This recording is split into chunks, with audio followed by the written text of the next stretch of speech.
Question 1. Scenario: Mr. Thompson, an insured under a surplus lines insurance policy, experienced a significant loss to his commercial property due to a fire incident. He promptly files a claim with his surplus lines insurer.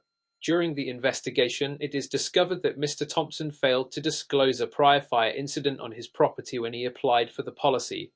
The insurer believes this omission is material to the risk. What should the surplus lines insurer do in this situation? A. Deny the claim based on the material misrepresentation by Mr. Thompson. B. Accept the claim but increase the deductible to offset the undisclosed risk. C. Process the claim as usual since surplus lines policies are not subject to the same disclosure requirements as standard insurance policies. D. Refer the matter to the Indiana Department of Insurance for further investigation before making a decision. The correct answer is A. Deny the claim based on the material misrepresentation by Mr. Thompson. In Indiana, like in many other states, surplus lines insurance is subject to the principle of utmost good faith, where both the insured and the insurer are expected to disclose all material facts relevant to the insurance contract. Failure to disclose such facts can constitute a material misrepresentation, which may void the policy or result in the denial of a claim. According to Indiana Insurance Law, Act 27115, if an insured makes a material misrepresentation or conceals material facts when applying for insurance, the insurer has the right to void the policy from its inception. Therefore, in this scenario, the insurer should deny Mr. Thompson's claim based on his failure to disclose the prior fire incident, which is considered a material fact affecting the risk. Question 2. Which of the following best describes the role of surplus lines insurance brokers in Indiana? A. Surplus lines brokers are responsible for underwriting surplus lines policies and assessing risk. B. Surplus lines brokers act as intermediaries between insureds and surplus lines insurers, facilitating the placement of coverage. C. Surplus lines brokers have the authority to adjust claims and make settlement decisions on behalf of the insurer. D. Surplus lines brokers are primarily involved in regulatory compliance and licensing activities for surplus lines insurance.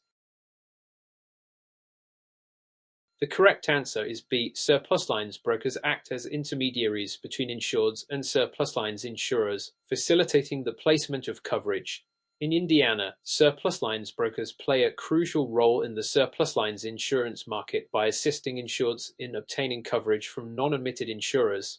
They act as intermediaries between insureds seeking coverage for risks that are difficult to place with admitted insurers and non-admitted insurers eligible to write surplus lines insurance. Surplus lines brokers are responsible for evaluating the insurance needs of insureds, researching available surplus lines markets, negotiating coverage terms with non-admitted insurers, and facilitating the placement of surplus lines policies. They do not typically underwrite policies or adjust claims, but focus on connecting insureds with appropriate surplus lines insurers. Question 3. When evaluating the coverage provided by a surplus lines insurance policy, which of the following factors should a claims professional consider? A. Whether the insurer is a member of the Indiana Department of Insurance. B. The financial stability and reputation of the surplus lines insurer. C. The premiums charged for the surplus lines policy compared to standard market rates. D. Whether the surplus lines policy includes coverage for punitive damages. The correct answer is B. The financial stability and reputation of the surplus lines insurer. In surplus lines insurance, it's essential for claims professionals to consider the financial stability and reputation of the surplus lines insurer. Since surplus lines insurers are not subject to the same regulatory oversight as admitted insurers, there is a higher risk of insolvency or default. Therefore, assessing the financial strength, ratings, and reputation of the surplus lines insurer is crucial to ensure that the insurer can fulfill its obligations under the policy.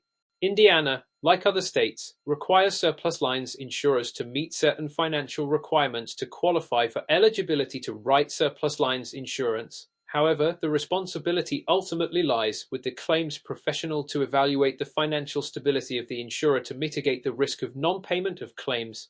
Considering factors such as the insurer's financial strength, ratings from reputable rating agencies, and its track record in the surplus lines market can help claims professionals make informed decisions when evaluating coverage under surplus lines policies. Question 4. Which of the following statements regarding surplus lines insurance policies is true? A. Surplus lines insurance policies must be approved by the Indiana Department of Insurance before being issued to insureds. B. Surplus lines insurance policies are subject to the same rate and form filing requirements as standard insurance policies. C. Surplus lines insurance policies may provide coverage for risks that are typically excluded from standard insurance policies. D. Surplus lines insurance policies are required to include a notice informing insureds of their right to appeal claim denials. The correct answer is C. Surplus lines insurance policies may provide coverage for risks that are typically excluded from standard insurance policies. One of the key characteristics of surplus lines insurance is its flexibility in covering risks that are not readily available in the standard insurance market. Surplus lines insurers are not bound by the same regulatory restrictions and underwriting guidelines as admitted insurers, allowing them to offer coverage for unique or non-standard risks. Surplus lines insurance policies often provide coverage for risks that are difficult to place with admitted insurers due to their unconventional nature, high-risk profile, or other factors. These policies may include specialized coverage options, higher limits, or coverage extensions not typically found in standard insurance policies. Therefore, insureds seeking coverage for hard-to-place risks often turn to surplus lines insurance to obtain the protection they need, making option C the correct choice. Question 5. During the claims investigation process, a surplus lines claims professional discovers evidence suggesting that the insured intentionally caused the loss covered by the policy to collect insurance proceeds. What should the claims professional do in this situation? A. Process the claim as usual and allow the insurer to deny coverage based on the intentional act exclusion. B. Report the evidence to law enforcement authorities and suspend further action on the claim pending investigation. C. Inform the insured of the evidence and offer them the opportunity to withdraw the claim voluntarily. D. Deny the claim based on the insured's intentional misconduct and provide a detailed explanation to support the decision. The correct answer is B. Report the evidence to law enforcement authorities and suspend further action on the claim pending investigation. In Indiana, as in many other states, insurance fraud, including the intentional destruction of property to collect insurance proceeds, is a serious offense. Claims professionals have a duty to report any evidence of fraud or intentional misconduct to the appropriate authorities, such as law enforcement agencies and the Indiana Department of Insurance. Upon discovering evidence suggesting that the insured intentionally caused the loss covered by the policy, the claims professional should immediately cease further action on the claim and report the matter to law enforcement authorities. Suspending action on the claim pending investigation allows law enforcement agencies to conduct a thorough inquiry into the matter and determine whether criminal charges should be pursued against the insured. By taking prompt and appropriate action to address suspected insurance fraud, claims professionals help protect the integrity of the insurance system and prevent fraudulent claims from being paid out, ultimately benefiting both insurers and policyholders. Question 6.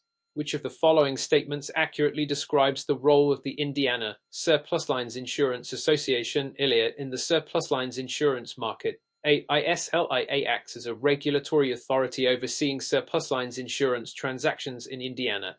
B. ISLIA serves as a trade association representing surplus lines insurers and brokers operating in Indiana. C. ISLIA is responsible for setting rates and policy forms for surplus lines insurance in Indiana. D. ISLIA provides financial guarantees to insureds in the event of insurer insolvency in Indiana. The correct answer is B. ISLIA serves as a trade association representing surplus lines insurers and brokers operating in Indiana. In Indiana, the Indiana Surplus Lines Insurance Association (ILIA) is a non-profit organization that serves as a trade association representing surplus lines insurers, brokers, and other industry stakeholders. ILIA's primary role is to promote the interests of the surplus lines insurance market in Indiana and provide support and resources to its members. ISLIA works closely with state regulators, legislators, and other industry organizations to advocate for policies and initiatives. that enhance the efficiency, competitiveness, and integrity of the surplus lines insurance market. Additionally, ISLIA provides educational opportunities, networking events, and other services to its members to support their professional development and success in the surplus lines industry. While ISLIA plays an important role in supporting and promoting the surplus lines insurance market in Indiana, it is not a regulatory authority, rate-setting body, or provider of financial guarantees to insureds. These functions are typically handled by state insurance regulators, rating agencies, and guarantee associations, respectively. Question 7. Which of the following statements regarding surplus lines insurance claims settlement is accurate? A. Surplus lines insurers are not required to adhere to any specific claims settlement practices or timelines. B. Surplus lines claims professionals must follow the same claims settlement regulations as admitted insurers. C. Surplus lines claims settlement practices are governed primarily by contractual agreements between insurers and insureds. D. Surplus lines claims settlement must be approved by the Indiana Department of Insurance before payment can be issued. The correct answer is C. Surplus lines claims settlement practices are governed primarily by contractual agreements between insurers and insureds. In Indiana, surplus lines insurance operates under a different regulatory framework than admitted insurance. While surplus lines insurers are not subject to the same regulatory requirements as admitted insurers, they are still bound by the terms and conditions outlined in the surplus lines insurance policy and any applicable contractual agreements with the insurer. Claims settlement practices in surplus lines insurance are primarily governed by the provisions and terms of the insurance contract, including any specific requirements or procedures for filing and processing claims. Surplus lines insurers and insureds negotiate the terms of the policy, including claims handling procedures, and these contractual agreements dictate how claims are settled. Therefore, surplus lines claims professionals must adhere to the claims settlement practices and procedures outlined in the surplus lines insurance policy and any contractual agreements with the insured, making option C the correct choice. Question 8. During a surplus lines insurance claims investigation, the claims professional uncovers evidence indicating that the insured misrepresented certain facts on the insurance application to obtain a low premium. What action should the claims professional take in response to this discovery? A. Proceed with the claims investigation and address the misrepresentation during the settlement negotiation process. B. Deny the claim based on the insured's material misrepresentation on the insurance application. C. Report the misrepresentation to the Indiana Department of Insurance and await further instructions. D. Inform the insured of the discovery and offer them the opportunity to amend the application. The correct answer is B. Deny the claim based on the insured's material misrepresentation on the insurance application. In Indiana, as in many other states, insureds are required to provide accurate and complete information on insurance applications to ensure the proper assessment of risk and premium calculation.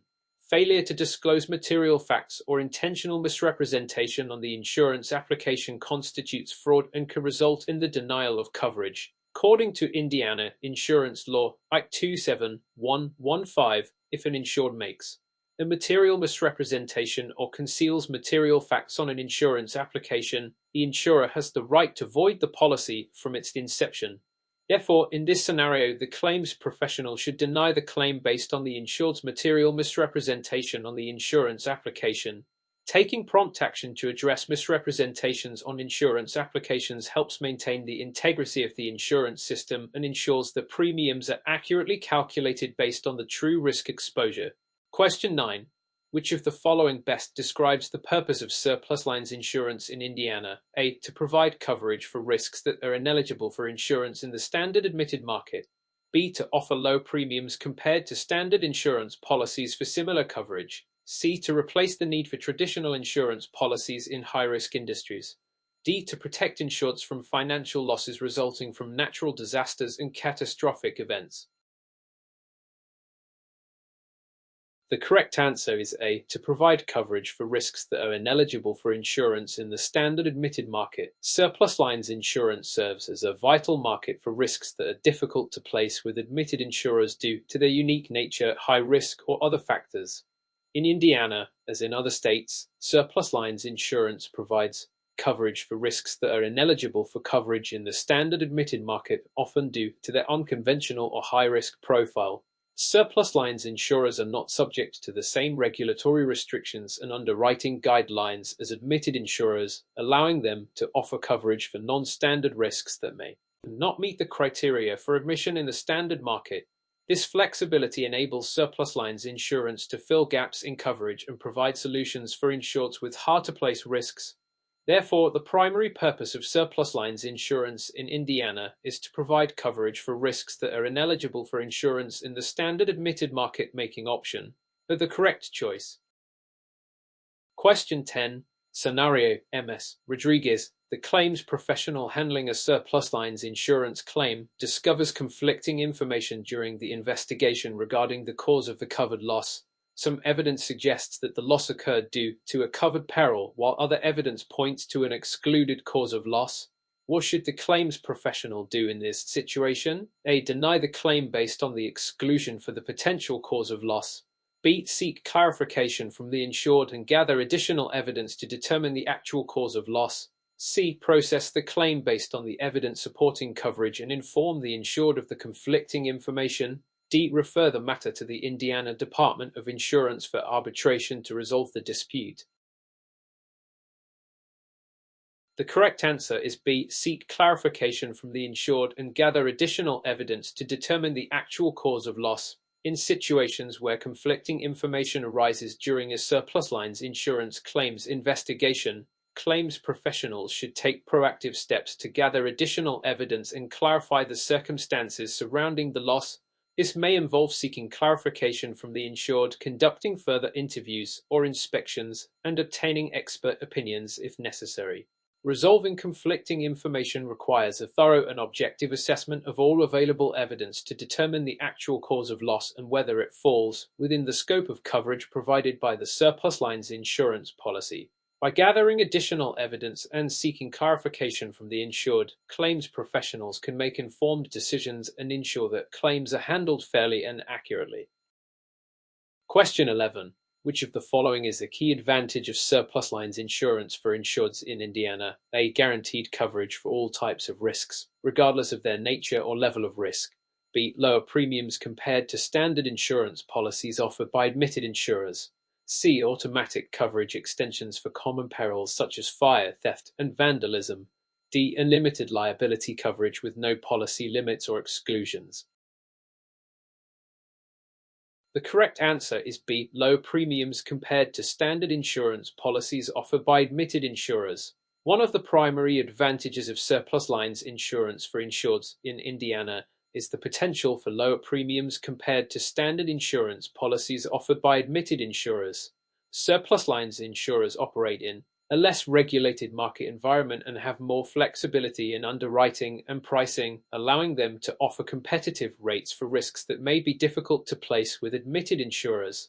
Insureds with hard-to-place risks or unique coverage needs often turn to surplus lines insurance to obtain the protection they need at a more affordable cost. While low premiums are a key advantage of surplus lines insurance, insureds should carefully consider the coverage provided and ensure that it meets their specific risk management requirements.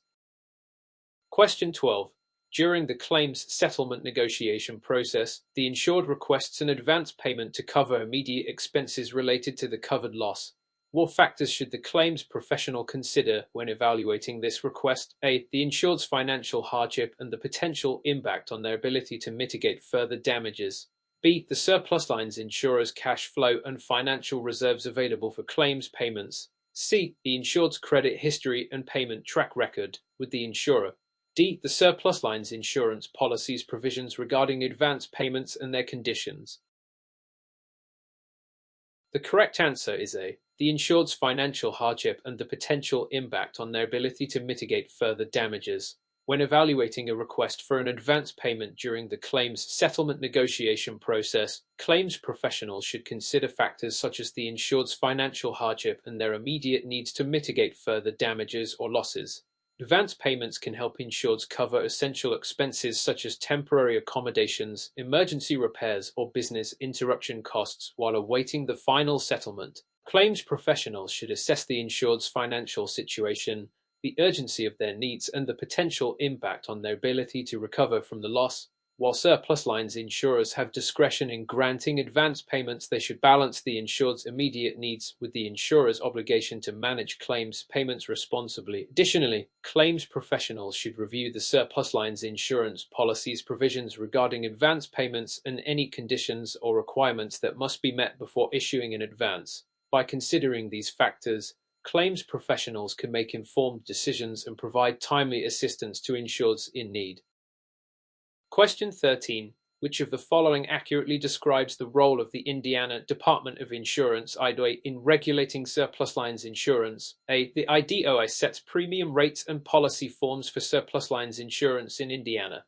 B. The IDOI oversees surplus lines insurance transactions and ensures compliance with state regulations. C. The IDOI provides financial guarantees to insureds in the event of surplus lines insurer insolvency. D. The IDOI acts as a trade association representing surplus lines insurers operating in Indiana. The correct answer is B. The IDOI oversees surplus lines insurance transactions and ensures compliance with state regulations. In Indiana, the Indiana Department of Insurance (IDOI) plays a regulatory role in overseeing insurance transactions within the state, including surplus lines insurance. The IDOI is responsible for enforcing state insurance laws and regulations, ensuring that surplus lines insurers, brokers, and other industry stakeholders comply with applicable requirements. The IDOI monitors surplus lines insurance transactions to safeguard the interests of insureds, promote market stability, and maintain the integrity of the insurance system. It reviews surplus lines insurer eligibility, licensing, and financial solvency, and may take regulatory action against entities that fail to meet state regulatory standards. Therefore, option B accurately describes the role of the IDOI in regulating surplus lines insurance in Indiana. Question 14. During a surplus lines insurance claims evaluation, the claims professional discovers that the insured failed to notify the insurer of the loss within the specified time frame outlined in the policy. What impact does this late notice have on the insured's claim? A. The insured's claim is automatically denied due to the late notice provision in the policy. B. The insured's claim may be reduced or denied if the insurer can demonstrate prejudice resulting from the late notice. C. The insured's claim remains valid regardless of the late notice as long as it is filed within the policy's coverage period. D. The insured's claim is subject to a penalty fee for late notification but is otherwise unaffected. The correct answer is B. The insured's claim may be reduced or denied if the insurer can demonstrate prejudice resulting from the late notice. In surplus lines insurance, timely notice of a loss is a fundamental requirement that allows insurers to promptly investigate claims, assess damages, and mitigate further losses.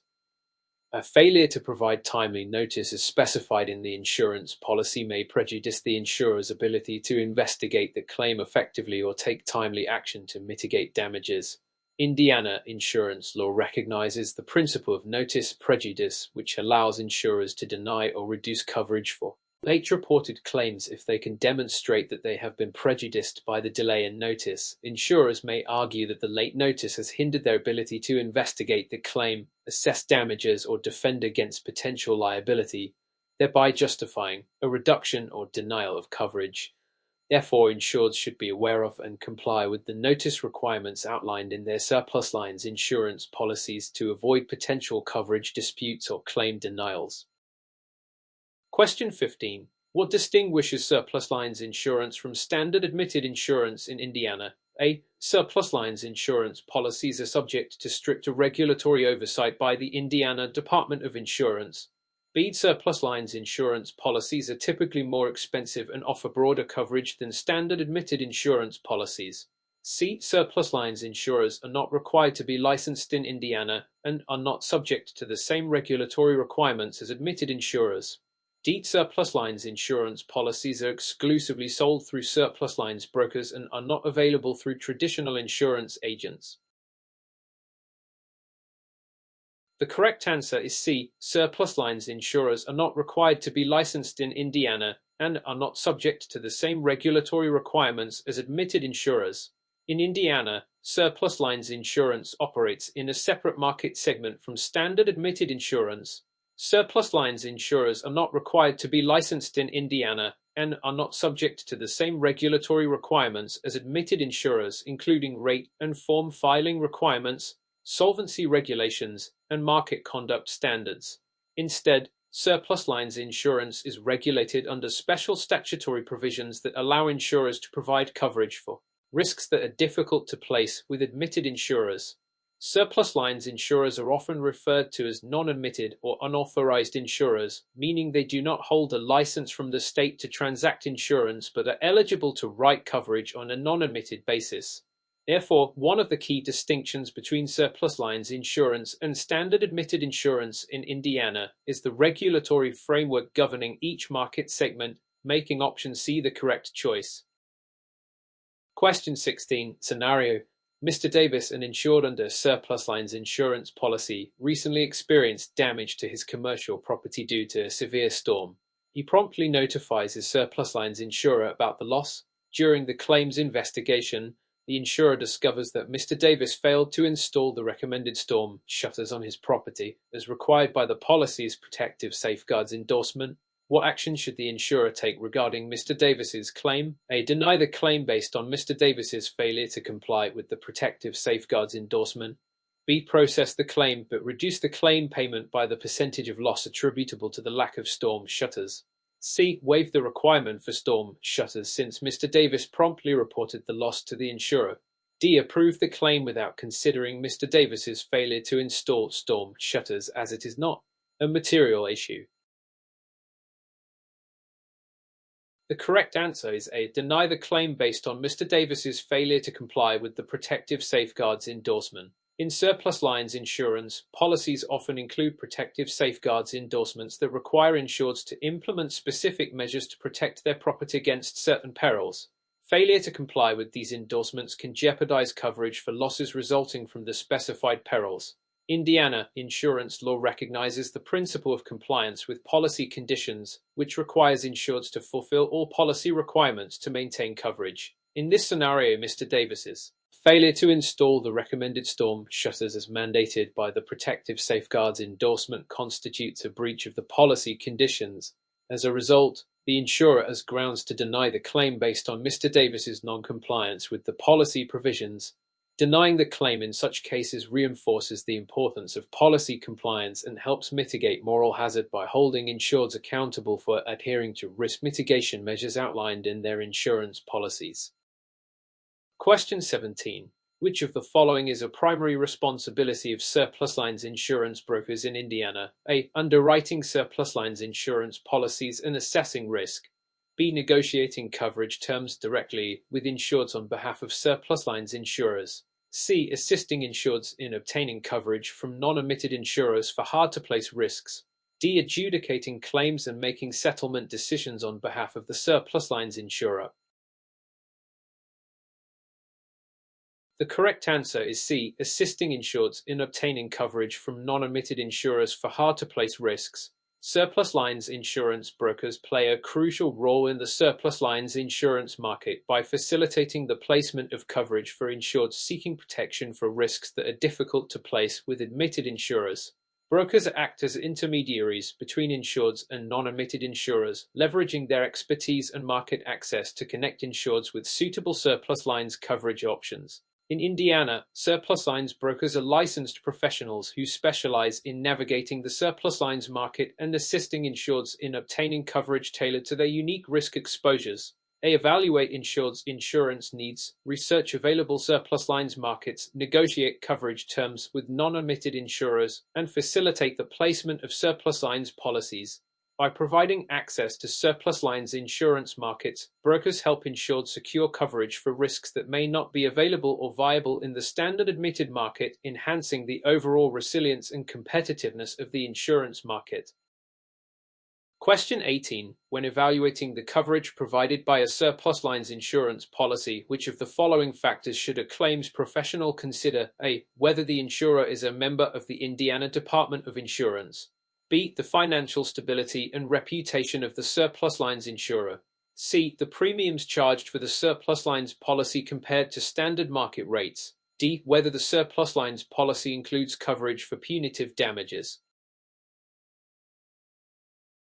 The correct answer is B. The financial stability and reputation of the surplus lines insurer. In surplus lines insurance, claims professionals must consider the financial stability and reputation of the surplus lines insurer when evaluating coverage under a surplus lines policy. Surplus lines insurers are non-admitted insurers, meaning they are not subject to the same regulatory oversight as admitted insurers. As a result, there is a greater risk of insolvency or default, which could jeopardize the insurer's ability to fulfill its obligations under the policy. Claims professionals should assess the financial strength, ratings, and reputation of the surplus lines insurer to ensure that it has the resources and stability to honor its commitments to insureds. Additionally, considering the insurer's track record and market reputation can provide insights into its reliability and credibility as a coverage provider. By evaluating the financial stability and reputation of the surplus lines insurer, claims professionals can make informed decisions and mitigate the risk of coverage issues or claim disputes arising from insurer insolvency or financial instability. Question 19. Which of the following best describes the concept of exportable surplus lines insurance? A. Exportable surplus lines insurance refers to surplus lines coverage that can be sold and delivered across state lines without regulatory approval. B. It refers to surplus lines insurance policies that are exclusively available for export-related risks, such as international shipping and trade. C. Exportable surplus lines insurance allows insureds to obtain coverage for risks located outside the United States from surplus lines insurers. D. It refers to surplus lines insurance coverage that is eligible for export to other states due to non-availability or higher premiums in the admitted market. The correct answer is D. It refers to surplus lines insurance coverage that is eligible for export to other states due to non-availability or higher premiums in the admitted market. Exportable surplus lines insurance refers to surplus lines coverage that is eligible for export to other states where coverage may be non-available or less competitive in the admitted market. Insureds may turn to surplus lines insurance to obtain coverage for risks that are difficult to place with admitted insurers due to market conditions, underwriting restrictions, or higher premiums. In Indiana, surplus lines brokers and insurers may export surplus lines coverage to other states under the Non-Admitted and Reinsurance Reform Act (ARA) of 2010, which establishes uniform standards for surplus lines insurance transactions across states. Exportable surplus lines insurance provides insureds with access to coverage options that may not be available or affordable in the standard admitted market, enhancing the flexibility and competitiveness of the insurance marketplace. Question 20. Scenario: MS. Smith, a surplus lines insurance claims professional, is handling a complex claim involving multiple parties and legal disputes. She receives a settlement offer from the insured's legal counsel but believes that the offer is insufficient to cover the full extent of the claim. What should MS. Smith do in this situation? A. Accept the settlement offer to expedite the claim's settlement process and avoid escalating legal costs. B. Reject the settlement offer and negotiate for a higher settlement amount based on the merits of the claim and supporting evidence. C. Refer the matter to arbitration to resolve the dispute impartially and efficiently. D. Seek approval from the Indiana Department of Insurance before making a decision on the settlement offer. The correct answer is B. Reject the settlement offer and negotiate for a higher settlement amount based on the merits of the claim and supporting evidence. In surplus lines insurance claims handling, claims professionals have a duty to act in the best interests of the insured and the insurer by diligently assessing claims, evaluating settlement offers, and negotiating fair and equitable settlements. When presented with a settlement offer that MS. Smith believes it is insufficient to cover the full extent of the claim, she should reject the offer and engage in negotiations to achieve a more favorable outcome for all parties involved. MS. Smith should base her decision to accept or reject the settlement offer on a thorough evaluation of the merits of the claim, the strength of the supporting evidence, and the potential legal and financial implications of accepting the offer. By advocating for the insured's interests and seeking a fair and reasonable settlement amount, MS. Smith fulfills her duty to effectively manage the claims settlement process and achieve a satisfactory outcome for the insured and the insurer. Question 21. Which of the following statements accurately describes surplus lines insurance policy exclusions? A. Surplus lines insurance policy exclusions are subject to approval by the Indiana Department of Insurance to ensure fairness and transparency. B. Policy exclusions in surplus lines insurance are typically broader than those found in standard admitted insurance policies. C. Surplus lines insurance policies often include exclusions for risks that are commonly covered under standard admitted insurance policies. D. Exclusions in surplus lines insurance policies must be clearly stated and specific to ensure enforceability and compliance with regulatory requirements.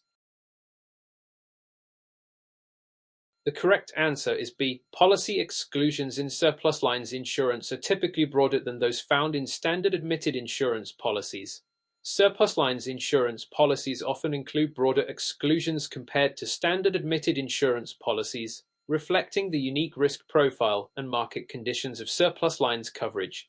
Surplus lines insurers have greater flexibility in underwriting and policy design, allowing them to tailor coverage terms and exclusions to address specific risks or market segments. Unlike admitted insurance policies, which are subject to stringent regulatory oversight and approval processes, surplus lines insurance policies are not required to adhere to standard form and rate filing requirements. As a result, surplus lines insurers may adopt broader exclusions to manage their risk exposure and ensure the profitability and sustainability of their business operations. Insureds should carefully review surplus lines insurance policies and exclusions to understand the scope of coverage and potential limitations or gaps in protection. By providing flexibility and innovation in coverage design, surplus lines insurers can address the evolving needs and challenges of insureds in niche or high-risk markets. Question 22. Which of the following accurately describes the role of surplus lines insurance brokers in Indiana? A. Surplus lines insurance brokers act as representatives of surplus lines insurers in negotiating settlements with insureds. B. Brokers are responsible for underwriting surplus lines insurance policies and assessing the risks involved. C. They assist insureds in obtaining coverage from non-admitted insurers for risks that cannot be placed in the standard admitted market. D. Brokers are exclusively involved in litigating surplus lines insurance claims on behalf of the insureds. The correct answer is C. They assist insureds in obtaining coverage from non-admitted insurers for risks that cannot be placed in the standard admitted market. In Indiana, surplus lines insurance brokers play a pivotal role in facilitating the placement of coverage for risks that are challenging to insure through admitted insurers. These brokers possess specialized knowledge of the surplus lines market and leverage their expertise to assist insureds in securing coverage from non-admitted insurers for hard-to-place risks. Surplus lines brokers work closely with insureds to assess their insurance needs, identify suitable coverage options in the surplus lines market, and negotiate terms with non-admitted insurers on behalf of the insureds. By providing access to surplus lines coverage, brokers help insureds mitigate risks and obtain protection for exposures that may not be readily available in the standard admitted market.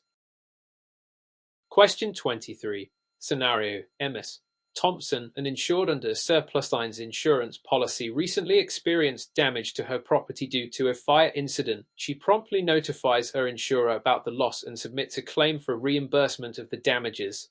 During the claims investigation, the insurer discovers that MS Thompson had failed to disclose a previous fire incident on her property in the insurance application. How should the insurer handle MS Thompson's claim? A. Deny the claim based on MS Thompson's failure to disclose the previous fire incident on the insurance application. B. Process the claim without considering the undisclosed fire incident as it is unrelated to the current claim. C. Seek clarification from MS Thompson regarding the undisclosed fire incident and its impact on the current claim. D. Offer partial coverage for the current claim, excluding damages related to the undisclosed fire incident. The correct answer is A. Deny the claim based on MS Thompson's failure to disclose the previous fire incident on the insurance application. In Indiana, insureds have a duty to provide accurate and complete information on insurance applications to ensure the proper assessment of risk and premium calculation. Failure to disclose material facts or previous incidents on the insurance application constitutes misrepresentation and can result in the denial of coverage. In this scenario, Ms. Thompson's failure to disclose the previous fire incident on her property in the insurance application constitutes material misrepresentation. The undisclosed information could have influenced the insurer's underwriting decision and premium calculation. Therefore, the insurer has grounds to deny the claim based on Ms. Thompson's non-disclosure of material facts on the insurance application. Question 24. Which of the following is a key characteristic of surplus lines insurance policies? A. Guaranteed coverage for all types of risks, regardless of their nature or level of risk. B. Standardized policy forms and coverage provisions mandated by state regulatory authorities. C. Coverage for risks that are ineligible for insurance in the standard admitted market. D. Premium rates set by state insurance departments to ensure affordability and accessibility. The correct answer is C. Coverage for risks that are ineligible for insurance in the standard admitted market. Surplus lines insurance policies provide coverage for risks that are difficult to insure through admitted insurers due to their unique nature, high risk, or other factors. Unlike standard admitted insurance policies, surplus lines insurance offers flexibility and innovation in underwriting, allowing insurers to provide coverage for non-standard risks that may not meet the criteria for admission in the standard market. Insureds turn to surplus lines insurance to obtain protection for risks that are ineligible for coverage in the standard admitted market, such as high-risk industries, unique exposures, or properties with adverse loss histories. Surplus lines insurers operate in a less regulated market environment, enabling them to tailor coverage to meet the specific needs of insureds and address niche market demands. Question 25. During the claims investigation process, the surplus lines insurance adjuster discovers that the insured made material misrepresentations on the insurance application regarding the nature of the insured property and its occupancy. What action should the adjuster take regarding the claim? A. Deny the claim based on the insured's material misrepresentations on the insurance application. B. Process the claim without considering the misrepresentations, as they are unrelated to the cause of loss. C. Refer the matter to legal counsel for further review and guidance on handling the misrepresentations. D. Offer to settle the claim, but adjust the payout amount to account for the misrepresentations. The correct answer is A. Deny the claim based on the insured's material misrepresentations on the insurance application. In Indiana, material misrepresentations on an insurance application can void coverage under the policy. If the insured provided false or misleading information that significantly impacted the underwriting decision or the insurer's assessment of risk, the insurer has the right to deny coverage for any subsequent claims based on those misrepresentations. Material misrepresentations undermine the integrity of the insurance contract and violate the principle of utmost good faith, which requires both parties to deal honestly and fairly with each other. By denying the claim, the insurer upholds the contractual terms and protects its interests against fraudulent or deceptive practices by the insured. Question 26. Which of the following best describes the purpose of surplus lines insurance? A. To provide coverage for risks that are uninsurable in the standard admitted market. B. To offer low premiums compared to standard insurance policies issued by admitted insurers. C. To ensure compliance with state regulatory requirements for insurance transactions. D. To limit the liability exposure of surplus lines insurers in high-risk insurance markets. The correct answer is A. To provide coverage for risks that are uninsurable in the standard admitted market. Surplus lines insurance serves as a safety net for insureds seeking coverage for risks that are difficult to insure through admitted insurers due to their unique characteristics, high-risk nature, or other factors. These risks may include niche industries, unconventional properties, or exposures with adverse loss histories that do not meet the underwriting criteria of admitted insurers. Surplus lines insurers operate in a less regulated market segment, allowing them to take on non-standard risks and provide tailored coverage solutions to meet the specific needs of insureds. By offering coverage for uninsurable risks, surplus lines insurance enhances market resilience, promotes innovation, and ensures that insureds have access to protection for a wide range of exposures. Question 27. Scenario MS. Garcia, an insured under Surplus Lines insurance policy, experiences a covered loss and submits a claim to her insurer. During the claims investigation, the insurer discovers that Ms. Garcia failed to disclose relevant information about prior claims and losses on her insurance application. What impact does this non-disclosure have on Ms. Garcia's claim? A. The insurer is obligated to pay the claim regardless of Ms. Garcia's non-disclosure. B. The claim may be denied or coverage may be reduced based on the materiality of the non-disclosed information. C. Ms. Garcia can request an exemption from the non-disclosure requirement due to the nature of the covered loss. D. The insurer must offer a settlement without considering the non-disclosed information to avoid delays in claims processing. The correct answer is B. The claim may be denied or coverage may be reduced based on the materiality of the non-disclosed information. In Indiana, insureds have a duty to provide accurate and complete information on insurance applications to ensure fair and accurate underwriting. Failure to disclose material facts or prior losses that could impact the insurer's assessment of risk may result in the denial of coverage or reduction in claim payments. The materiality of the non-disclosed information is crucial in determining its impact on the claim. If the non-disclosure is deemed immaterial, meaning it could have influenced the insurer's underwriting decision or premium calculation, the insurer may have grounds to deny the claim or reduce coverage accordingly. Insureds should exercise utmost good faith when completing insurance applications and disclose all material information to avoid disputes over non-disclosure and ensure the integrity of the insurance contract. Question 28. Which of the following accurately describes the role of surplus lines insurance producers in Indiana? A. Producers are responsible for assessing the financial stability of surplus lines insurers and providing recommendations to insureds. B. They act as intermediaries between insureds and surplus lines insurers, facilitating the placement of coverage for non-standard risks. C. Producers have the authority to underwrite surplus lines insurance policies and determine coverage eligibility for insureds. D. They oversee surplus lines insurance claims investigations and make settlement decisions on behalf of the insureds. The correct answer is B. They act as intermediaries between insureds and surplus lines insurers, facilitating the placement of coverage for non-standard risks. Surplus lines insurance producers, commonly known as brokers, play a crucial role in the surplus lines insurance market by connecting insureds with surplus lines insurers for coverage on non-standard risks. These producers serve as intermediaries, leveraging their expertise and market access to navigate the surplus lines market and secure coverage that may not be available through standard admitted insurers. In Indiana, surplus lines insurance producers are licensed professionals who specialize in assessing insured's unique risk exposures, identifying appropriate surplus lines coverage options, and negotiating terms with surplus lines insurers on behalf of the insureds. By facilitating the placement of surplus lines coverage, producers help insureds mitigate risks and obtain protection for niche or hard-to-place exposures.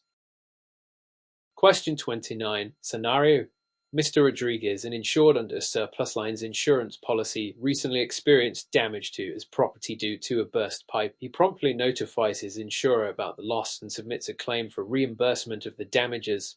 During the claims investigation, the insurer discovers that Mr. Rodriguez had failed to perform routine maintenance on the property's plumbing system as required by the policy. What action should the insurer take regarding Mr. Rodriguez's claim? A. Deny the claim based on Mr. Rodriguez's failure to comply with the policy's maintenance requirements. B. Process the claim but reduce the claim payment by the percentage of loss attributable to the lack of maintenance. C. Waive the requirement for routine maintenance since Mr. Rodriguez promptly reported the loss to the insurer.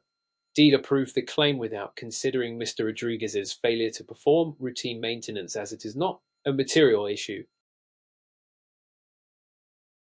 The correct answer is A. Deny the claim based on Mr. Rodriguez's failure to comply with the policy's maintenance requirements. Surplus lines insurance policies often include provisions requiring insureds to maintain their property in a specified condition to prevent losses. Failure to comply with these maintenance requirements can constitute a breach of the policy conditions, giving the insurer grounds to deny coverage for losses resulting from the insured's negligence or non-compliance. In this scenario, Mr. Rodriguez's failure to perform routine maintenance on the property's plumbing system as required by the policy constitutes a material breach of the policy conditions. The insurer has the right to deny the claim based on Mr. Rodriguez's non-compliance with the maintenance requirements outlined in the policy. Question 30. Which of the following statements accurately describes surplus lines insurance policy coverage? A. Surplus lines insurance policies typically provide broader coverage than standard admitted insurance policies. B. Policy coverage under surplus lines insurance is regulated and standardized across states to ensure consistency. C. Surplus lines insurance policies are exclusively available for high net worth individuals and commercial entities. D. Coverage under surplus lines insurance policies is subject to premium rate regulation by state insurance departments. The correct answer is A. Surplus lines insurance policies typically provide broader coverage than standard admitted insurance policies. Surplus lines insurance policies offer flexibility and innovation in coverage design, allowing insurers to tailor policies to meet the unique needs and risk exposures of insureds. Unlike standard admitted insurance policies, which are subject to regulatory restrictions and standardized coverage forms, surplus lines policies may provide broader or more specialized coverage options to address non-standard risks. Insureds turn to surplus lines insurance to obtain coverage for risks that may not be available or adequately addressed in the standard admitted market. Surplus lines insurers have greater flexibility in underwriting and policy design, enabling them to provide coverage solutions tailored to the specific needs of insureds in niche or high-risk markets. As a result, surplus lines insurance policies often offer broader coverage options to meet the diverse needs of insureds across various industries and risk profiles. Question 31. During the investigation of a complex surplus lines insurance claim in Indiana, the claims adjuster encounters conflicting statements from the insured and the third party involved. What should the adjuster prioritize to resolve these discrepancies effectively? A. Rely on the insured's statement due to their contractual relationship with the insurer. B. Conduct additional interviews with witnesses and gather documentary evidence. C. Base the decision on the adjuster's intuition and experience in similar cases. D. Request the insured to provide financial records to verify their credibility. The correct answer is B. Conduct additional interviews with witnesses and gather documentary evidence. In Indiana, as in many states, effective claims investigation in surplus lines insurance requires thoroughness and reliance on evidence rather than intuition or biased sources. Option B is correct because gathering additional interviews and documentary evidence helps substantiate facts and resolve conflicting statements. According to Indiana's regulatory framework on surplus lines insurance claims handling, adjusters are mandated to conduct unbiased investigations. Regulatory citation: Indiana Code, Title 27, Insurance. Question 32. In the context of surplus lines insurance claims settlement in Indiana, which factor is crucial for determining the adequacy of a settlement offer? A. The insured's willingness to accept the settlement amount. B. Compliance with internal company guidelines on claims payments. C. Evaluation of the insured's policy limits and coverage. D. Comparison with similar settlements in other states.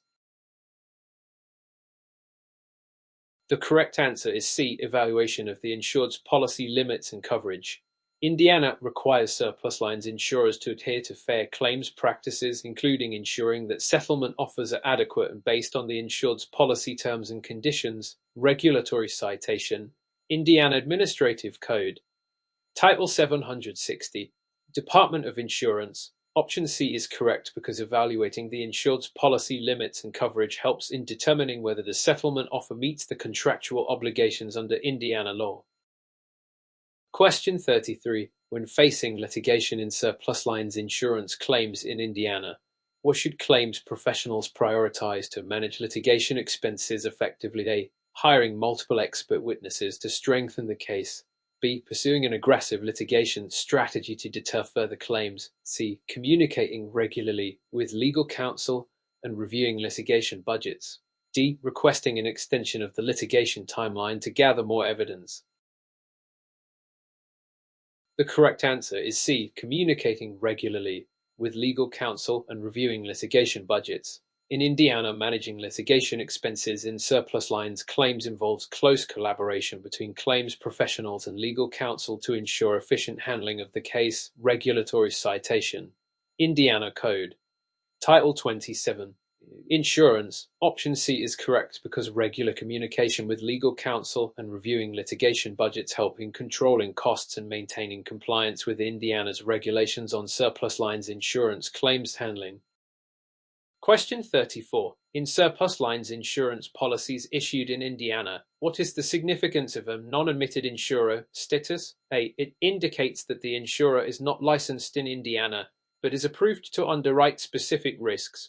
B. It guarantees coverage for all types of claims, regardless of policy exclusions.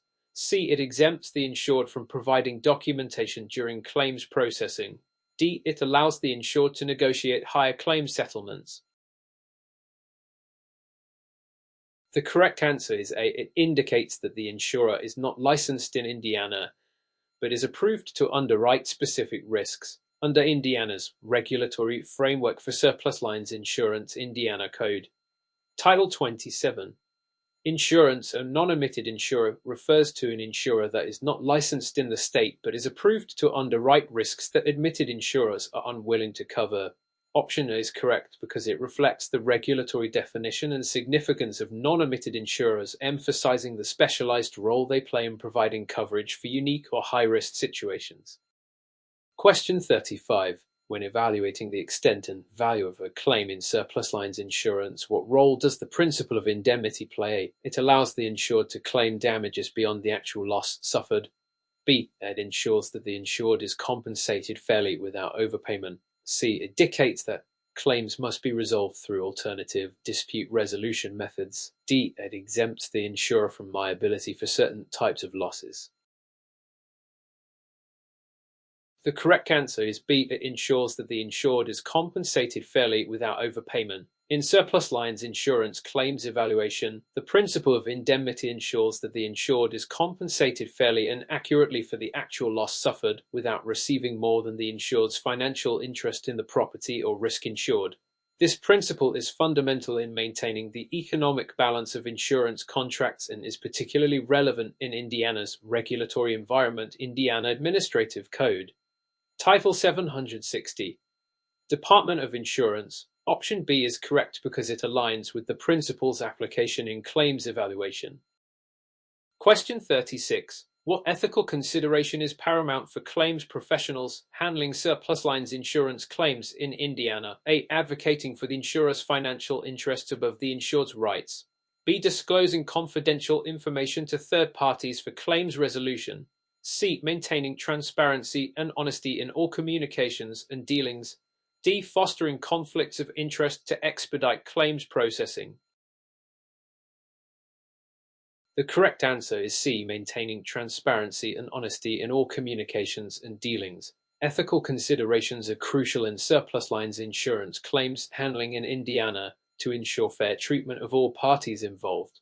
Option C is correct because maintaining transparency and honesty in all communications and dealings is essential for upholding ethical standards. Indiana Code. Title 27. Insurance. Claims professionals must adhere to ethical guidelines to maintain public trust and comply with Indiana's regulatory requirements regarding surplus lines insurance claims handling. Question 37. Mr. Thompson, an insured under surplus lines insurance policy in Indiana, experiences a significant property loss due to a fire. He promptly notifies his insurance broker about the incident. The broker, in turn, initiates the claims handling process. During the investigation, it is discovered that Mr. Thompson had failed to disclose a prior fire incident at the property that occurred 2 years ago, which was not related to the current claim. Based on this scenario, which of the following statements is most accurate regarding surplus lines claims handling? A. The insurer may deny the claim due to Mr. Thompson's failure to disclose the prior fire incident. B. The insurer must cover the current fire loss, but may exclude coverage for any related future incidents. C. The insurer must cover the current fire loss without any exclusions or limitations. D. The insurer may delay the claims process until Mr. Thompson provides more information about the prior fire incident. The correct answer is A. The insurer may deny the claim due to Mr. Thompson's failure to disclose the prior fire incident. In Indiana, as in many states, surplus lines insurance policies are governed by stringent disclosure requirements. Insureds are obligated to provide accurate and complete information about prior incidents that could impact the current claim. Failure to disclose such information can be grounds for the insurer to deny coverage, as it affects the underwriting and risk assessment process. This aligns with the principle of utmost good faith in insurance contracts, where both parties are expected to act with honesty and transparency. Question 38. An insured business in Indiana files a claim under its surplus lines insurance policy for extensive flood damage to its warehouse. The insurer dispatches an adjuster to assess the damage and review the policy terms. During the investigation, the adjuster finds that the policy excludes coverage for flood damage unless caused by a named storm. The insured argues that heavy rainfall over several days should qualify as a named storm event under the policy. What should the insurer consider when evaluating this claim? A. Whether the insured's interpretation of a named storm event aligns with common industry standards. B. Whether the insured has a history of filing similar claims for flood damage under the policy. C. Whether the adjuster's findings are consistent with the National Flood Insurance Program's definitions. D. Whether the policy's definition of a named storm event is clear and unambiguous. The correct answer is D. Whether the policy's definition of a named storm event is clear and unambiguous. In surplus lines insurance, policy language is crucial in determining coverage. Courts generally interpret policy terms based on their plain meaning and how a reasonable person in the insured's position would understand them. In this case, the insurer must assess whether the policy's definition of a named storm event is clear and whether heavy rainfall over several days meets this definition. If the policy terms are ambiguous or subject to different interpretations, they are typically construed in favor of coverage for the insured. Question 39. A surplus lines insurer in Indiana receives a claim for business interruption due to a major cyber attack on a policyholder's IT infrastructure. The policyholder alleges significant financial losses during the downtime. The insurer reviews the policy and finds that while physical damage is not required for coverage, there is a specific exclusion for losses due to cyber attacks. However, the policy does not clearly define what constitutes a cyber attack. How should the insurer proceed in evaluating this claim? A. Deny the claim due to the specific exclusion for losses caused by cyber attacks. B. Seek clarification from the insured on the nature and extent of the cyber attack. C. Consult industry experts to determine a standard definition of cyber attack. D. Review legal precedents in Indiana related to cyber attack definitions in insurance policies. The correct answer is B. Seek clarification from the insured on the nature and extent of the cyber attack. When faced with ambiguous policy language, insurers should seek clarification from the insured to determine the specific circumstances of the cyber event.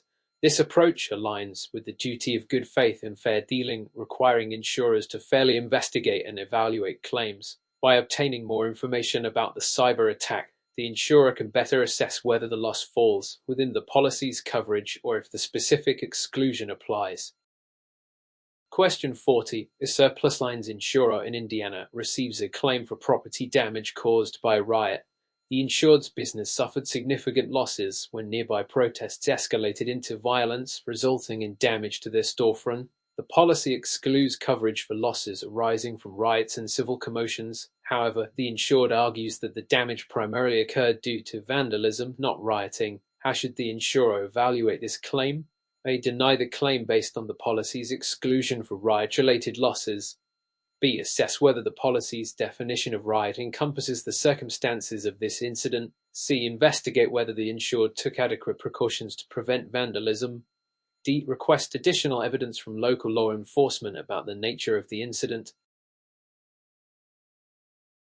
The correct answer is B. Assess whether the policy's definition of riot encompasses the circumstances of this incident. In surplus lines insurance, exclusions must be interpreted narrowly and in accordance with their specific definitions within the policy. Insurers should evaluate whether the damage resulted from rioting is defined in the policy or if it falls under a different category such as vandalism, which might not be explicitly excluded. This assessment requires a careful review of the policy language and the facts surrounding the incident to determine the appropriate coverage response. Question 41. An insured under surplus lines insurance policy in Indiana files a claim for bodily injury sustained by a third party on their premises. The policy excludes coverage for intentional acts committed by the insured. During the claims investigation, it is discovered that the injury occurred due to a physical altercation initiated by the insured's employee who acted in self-defense against an aggressive visitor. How should the insurer proceed in evaluating this claim? A. Deny the claim based on the policy's exclusion for intentional acts. B. Consider whether the insured's employee's actions were justified under Indiana's self-defense laws. C. Review the insured's history of similar claims to assess their risk management practices. D. Offer partial coverage for medical expenses, excluding any liability for legal defense costs. The correct answer is B. Consider whether the insured's employee's actions were justified under Indiana's self-defense laws. Surplus lines insurance policies typically exclude coverage for intentional acts committed by the insured. However, if an employee's actions are justified under applicable laws, such as self-defense, the insurer may need to reconsider coverage for the claim. In Indiana, self-defense is a valid legal defense that could mitigate the insured's liability in certain circumstances. Therefore, the insurer should evaluate whether the employee's actions meet the criteria for justified self-defense before making a coverage determination. Question 42. A surplus lines insurer in Indiana is handling a claim for a commercial property damaged by a landslide. The policy explicitly covers losses due to earthquakes but excludes coverage for earth movement, including landslides. The insured argues that the landslide was triggered by an earthquake that occurred a few days earlier, which is covered under the policy. How should the insurer evaluate this claim? A. Deny the claim based on the policy's exclusion for earth movement. B. Investigate whether the landslide was directly caused by the earthquake as claimed by the insured. C. Seek expert geological analysis to determine the exact cause of the landslide. D. Review historical claims to assess whether similar landslide claims were covered in the past. The correct answer is B. Investigate whether the landslide was directly caused by the earthquake as claimed by the insured. Surplus lines insurance policies often specify coverage for certain perils like earthquakes while excluding related perils such as earth movement. Insurers should investigate whether the landslide was indeed triggered by the earthquake, which could potentially qualify it as a covered loss under the policy's earthquake provision. This assessment involves examining the timing and causation of the events to determine the appropriate coverage response. Question 43. An insured in Indiana submits a claim under their surplus lines insurance policy for business interruption due to a government-mandated shutdown during a public health emergency. The policy includes coverage for business interruption losses caused by physical damage to the insured property. However, it excludes coverage for losses due to virus or bacteria. How should the insurer evaluate this claim? A. Deny the claim based on the policy's exclusion for losses due to virus or bacteria. B. Review whether the government-mandated shutdown constitutes physical damage under the policy. C. Seek legal opinion on whether public health emergency orders trigger coverage under the policy. D. Investigate whether the insured implemented adequate risk management practices to mitigate business interruption losses.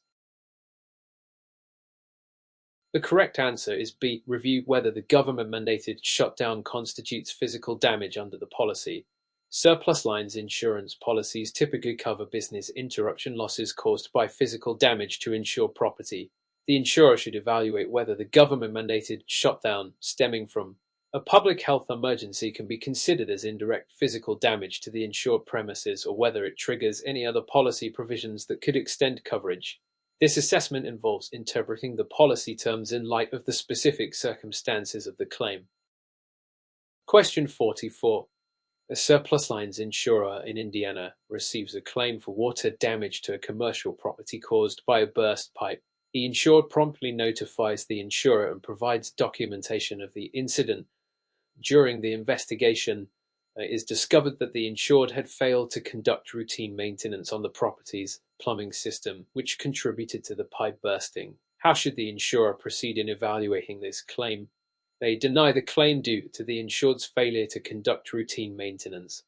B. Assess whether the lack of routine maintenance was approximate cause of the water damage. C. Offer partial coverage for the water damage, excluding any related repair costs. D. Investigate whether the burst pipe was caused by a covered peril under the policy. The correct answer is B. Assess whether the lack of routine maintenance was a proximate cause of the water damage. Surplus lines insurance policies often require insureds to take reasonable precautions to prevent losses. Insurers must evaluate whether the insured's failure to conduct routine maintenance was the proximate cause of the water damage. In insurance terms, proximate cause refers to the primary cause of loss or damage that sets off a chain of events leading to the claim. Depending on the policy terms and applicable law, coverage may be affected by the insured's negligence in maintaining the property. Question 45. A surplus lines insurer in Indiana is handling a claim for a marine cargo policy covering goods transported via ship from Asia to the United States. The insured alleges that a significant portion of the cargo was damaged during transit due to rough seas encountered during a storm. The policy covers perils of the sea but excludes losses due to inherent vice or wear and tear. How should the insurer evaluate this claim? A. Deny the claim based on the policy's exclusion for losses due to inherent vice or wear and tear. B. Investigate whether the damage resulted directly from the rough seas encountered during the storm. C. Seek expert opinion on whether the damaged cargo was adequately packed and secured for sea transport. D. Review historical claims data to assess the frequency of similar storm-related claims under the policy. The correct answer is B. Investigate whether the damage resulted directly from the rough seas encountered during the storm. In marine insurance, coverage for losses during transit typically hinges on whether the damage was caused by covered perils such as perils of the sea, e.g., storms, or excluded perils like inherent vice or wear and tear. The insurer should investigate whether the damage resulted directly from the rough seas encountered during the storm, which would potentially qualify it as a covered peril under the policy. This assessment requires a thorough review of the circumstances and evidence surrounding the claim. Question 46. An insured in Indiana files a claim under their surplus lines insurance policy for damage to a valuable collection of art due to a sudden power surge. The policy covers losses caused by electrical malfunctions but excludes coverage for damage due to gradual deterioration or wear and tear. How should the insurer evaluate this claim? A. Deny the claim based on the policy's exclusion for gradual deterioration or wear and tear. B. Investigate whether the power surge was sudden and accidental, as required under the policy. C. Review the insured's history of maintaining and protecting the art collection. D. Seek expert assessment on the condition of the art collection prior to the power surge. The correct answer is B. Investigate whether the power surge was sudden and accidental, as required under the policy. Surplus lines insurance policies typically cover sudden and accidental losses caused by electrical malfunctions. The insurer should investigate whether the power surge that damaged the art collection qualifies as sudden and accidental under the policy's terms. This assessment involves reviewing the circumstances of the incident and determining whether the damage resulted directly from a covered peril, despite any exclusions for gradual deterioration or wear and tear. Question 47. The surplus lines insurer in Indiana receives a claim for liability arising from a construction defect on a project insured under a commercial general liability policy. The policy excludes coverage for losses arising from faulty workmanship but includes coverage for resulting damage to property not part of the defective work. How should the insurer evaluate this claim? A. Deny the claim based on the policy's exclusion for losses arising from faulty workmanship. B. Investigate whether the liability claim arises from damage to property not part of the defective work.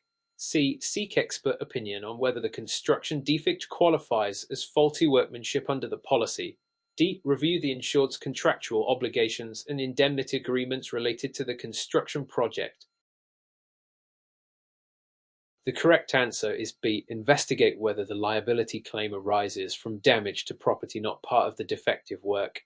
Commercial general liability policies often exclude coverage for losses arising directly from faulty workmanship but may cover resulting damage to property not involved in the defective work.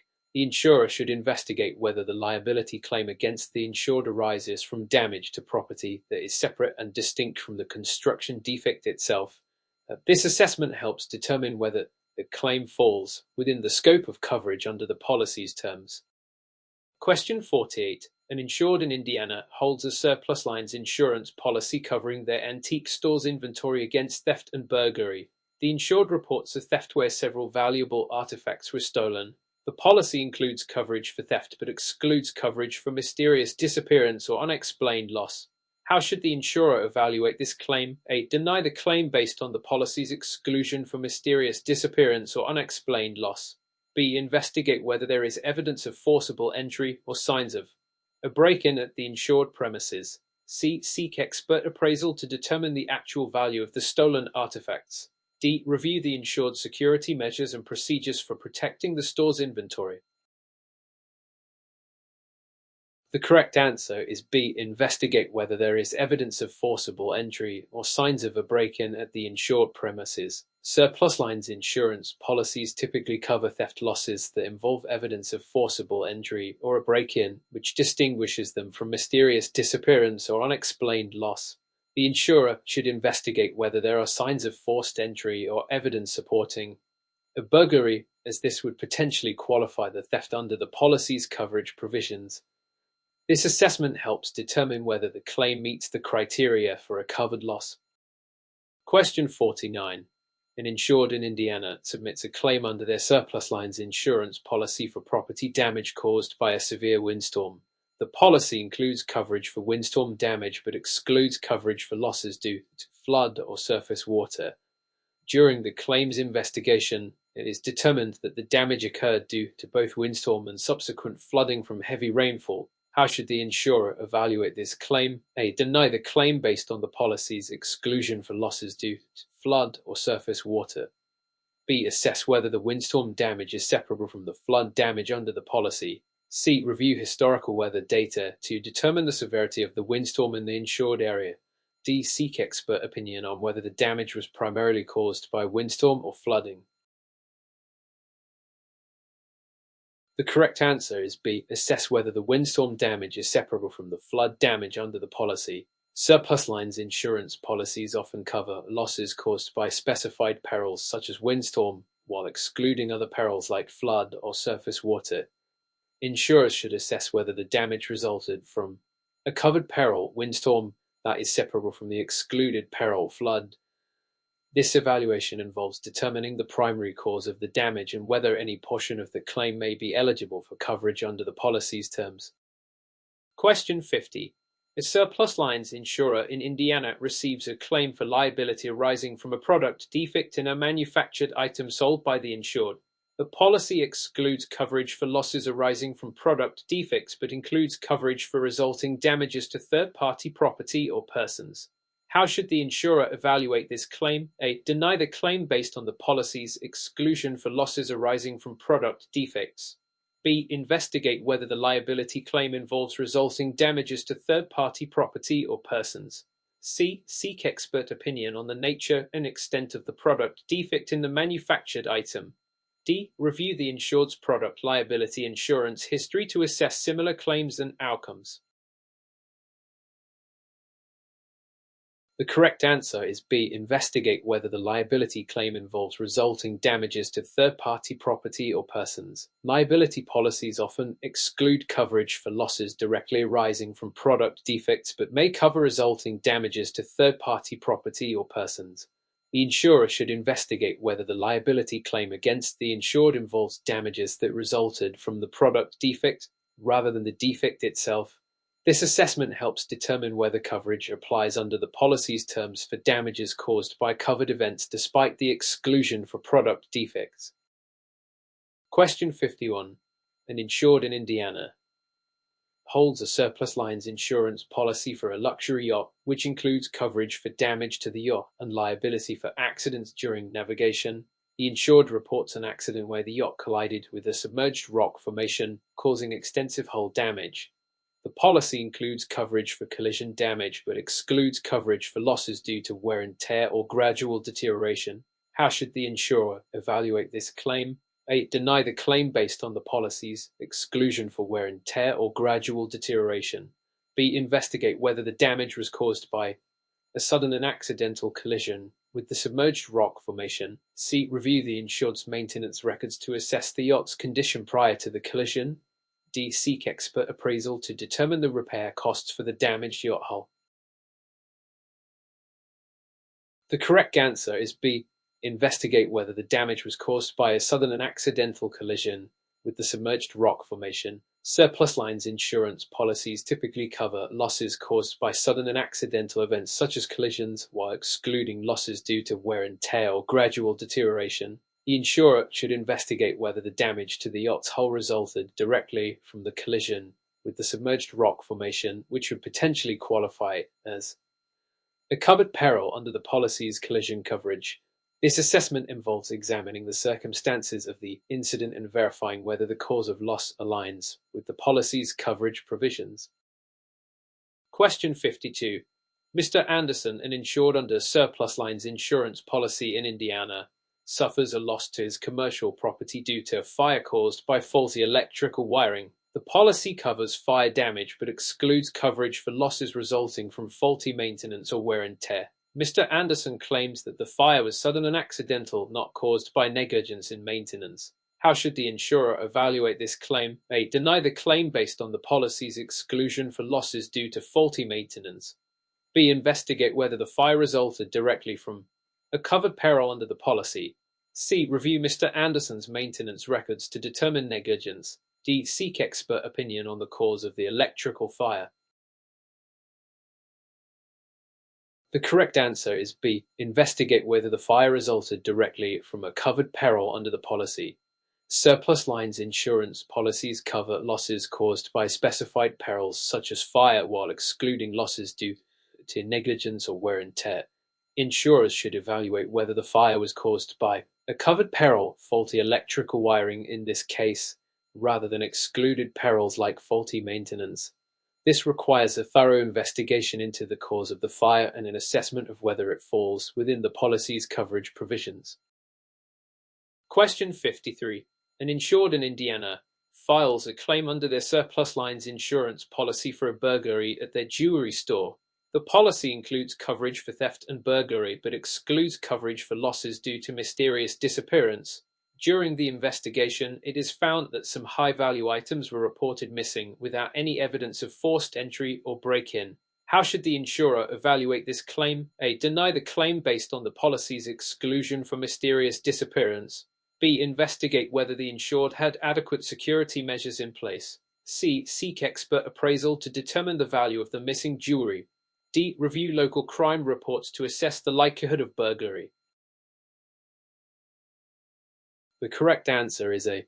Deny the claim based on the policy's exclusion for mysterious disappearance.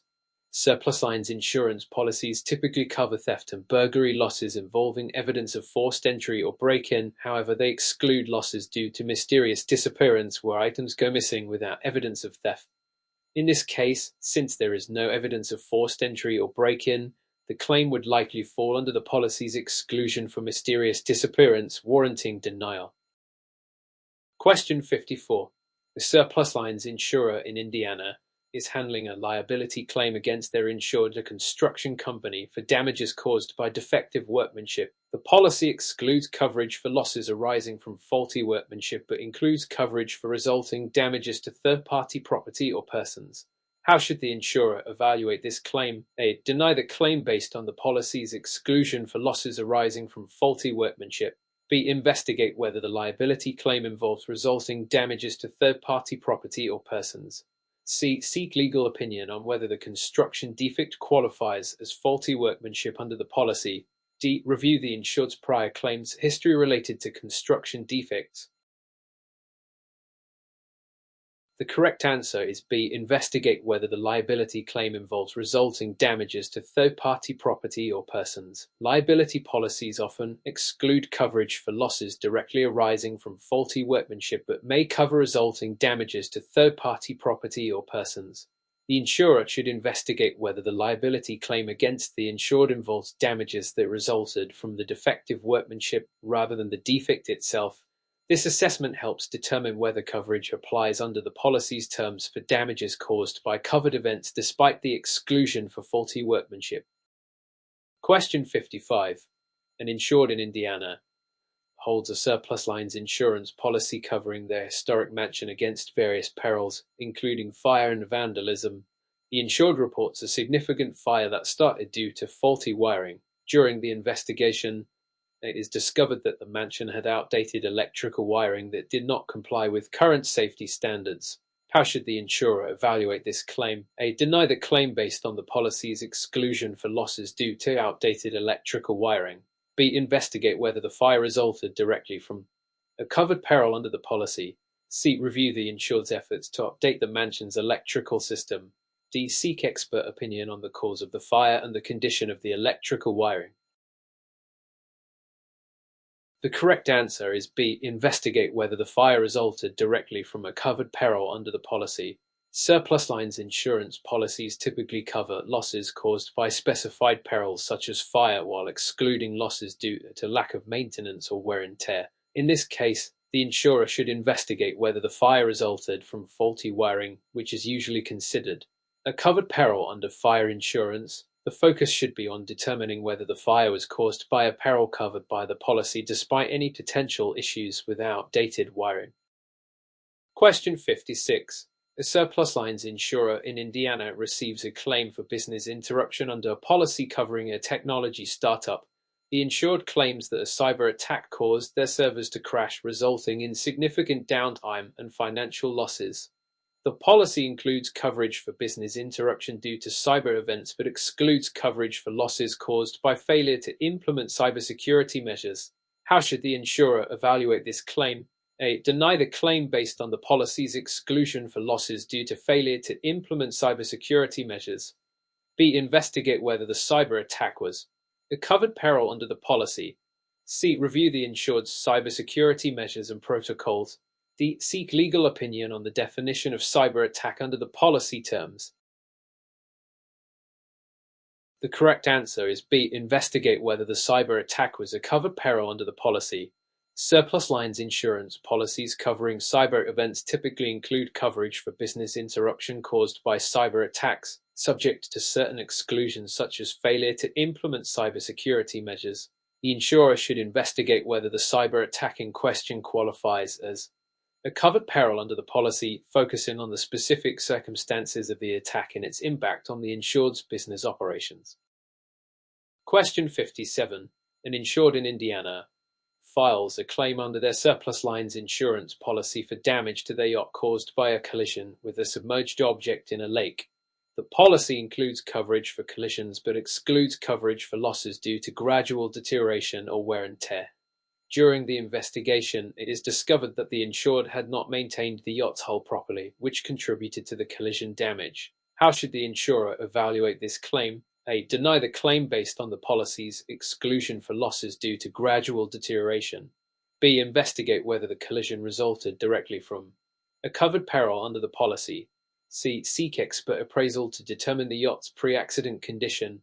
D. Review the insured's navigation history and experience. The correct answer is B. Investigate whether the collision resulted directly from a covered peril under the policy. Surplus lines insurance policies covering yachts typically include coverage for collisions while excluding losses due to lack of maintenance or wear and tear. The insurer should investigate whether the collision with the submerged object qualifies as a covered peril under the policy, focusing on the specific circumstances of the incident and the direct cause of the damage to the yacht's hull. Question 58. An insured in Indiana holds a surplus lines insurance policy for their commercial property, which includes coverage for vandalism and malicious mischief.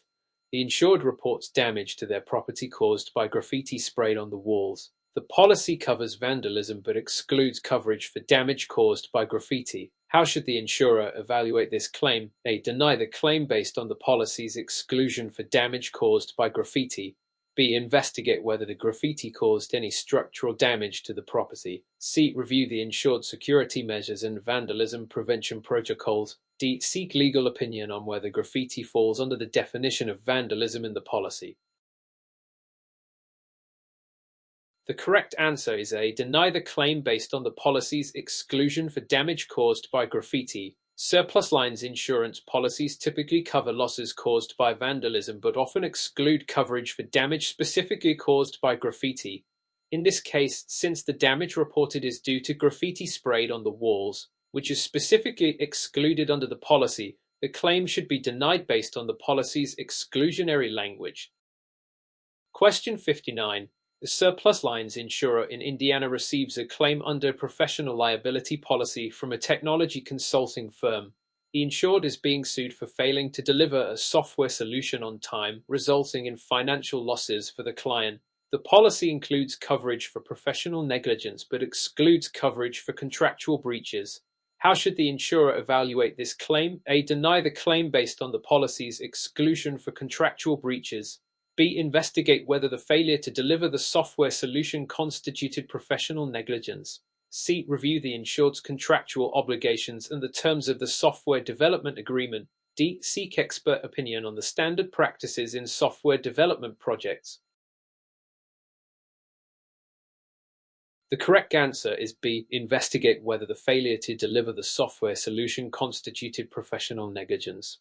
Professional liability policies typically cover claims arising from professional negligence or errors in professional services, while excluding coverage for contractual breaches. The insurer should investigate whether the failure to deliver the software solution on time was due to professional negligence rather than a breach of contractual obligations. Its assessment focuses on whether the claim falls within the scope of coverage under the policy's professional liability provisions. Question 60. An insured in Indiana submits a claim under their surplus lines insurance policy for damage to their crop caused by hailstorms. The policy covers losses due to natural disasters such as hailstorms, but excludes coverage for losses resulting from insufficient crop management practices. During the claims investigation, it is revealed that the insured did not follow recommended crop protection measures. How should the insurer evaluate this claim? A. Deny the claim based on the policy's exclusion for losses resulting from insufficient crop management practices. B. Investigate whether the hailstorms were severe and whether the damage was primarily caused by hail.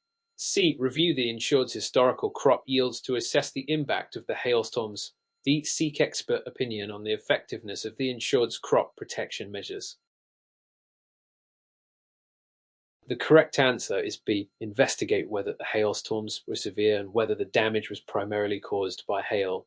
Surplus lines insurance policies covering crop damage typically include coverage for losses caused by specified perils like hailstorms, while excluding losses due to insufficient crop management practices.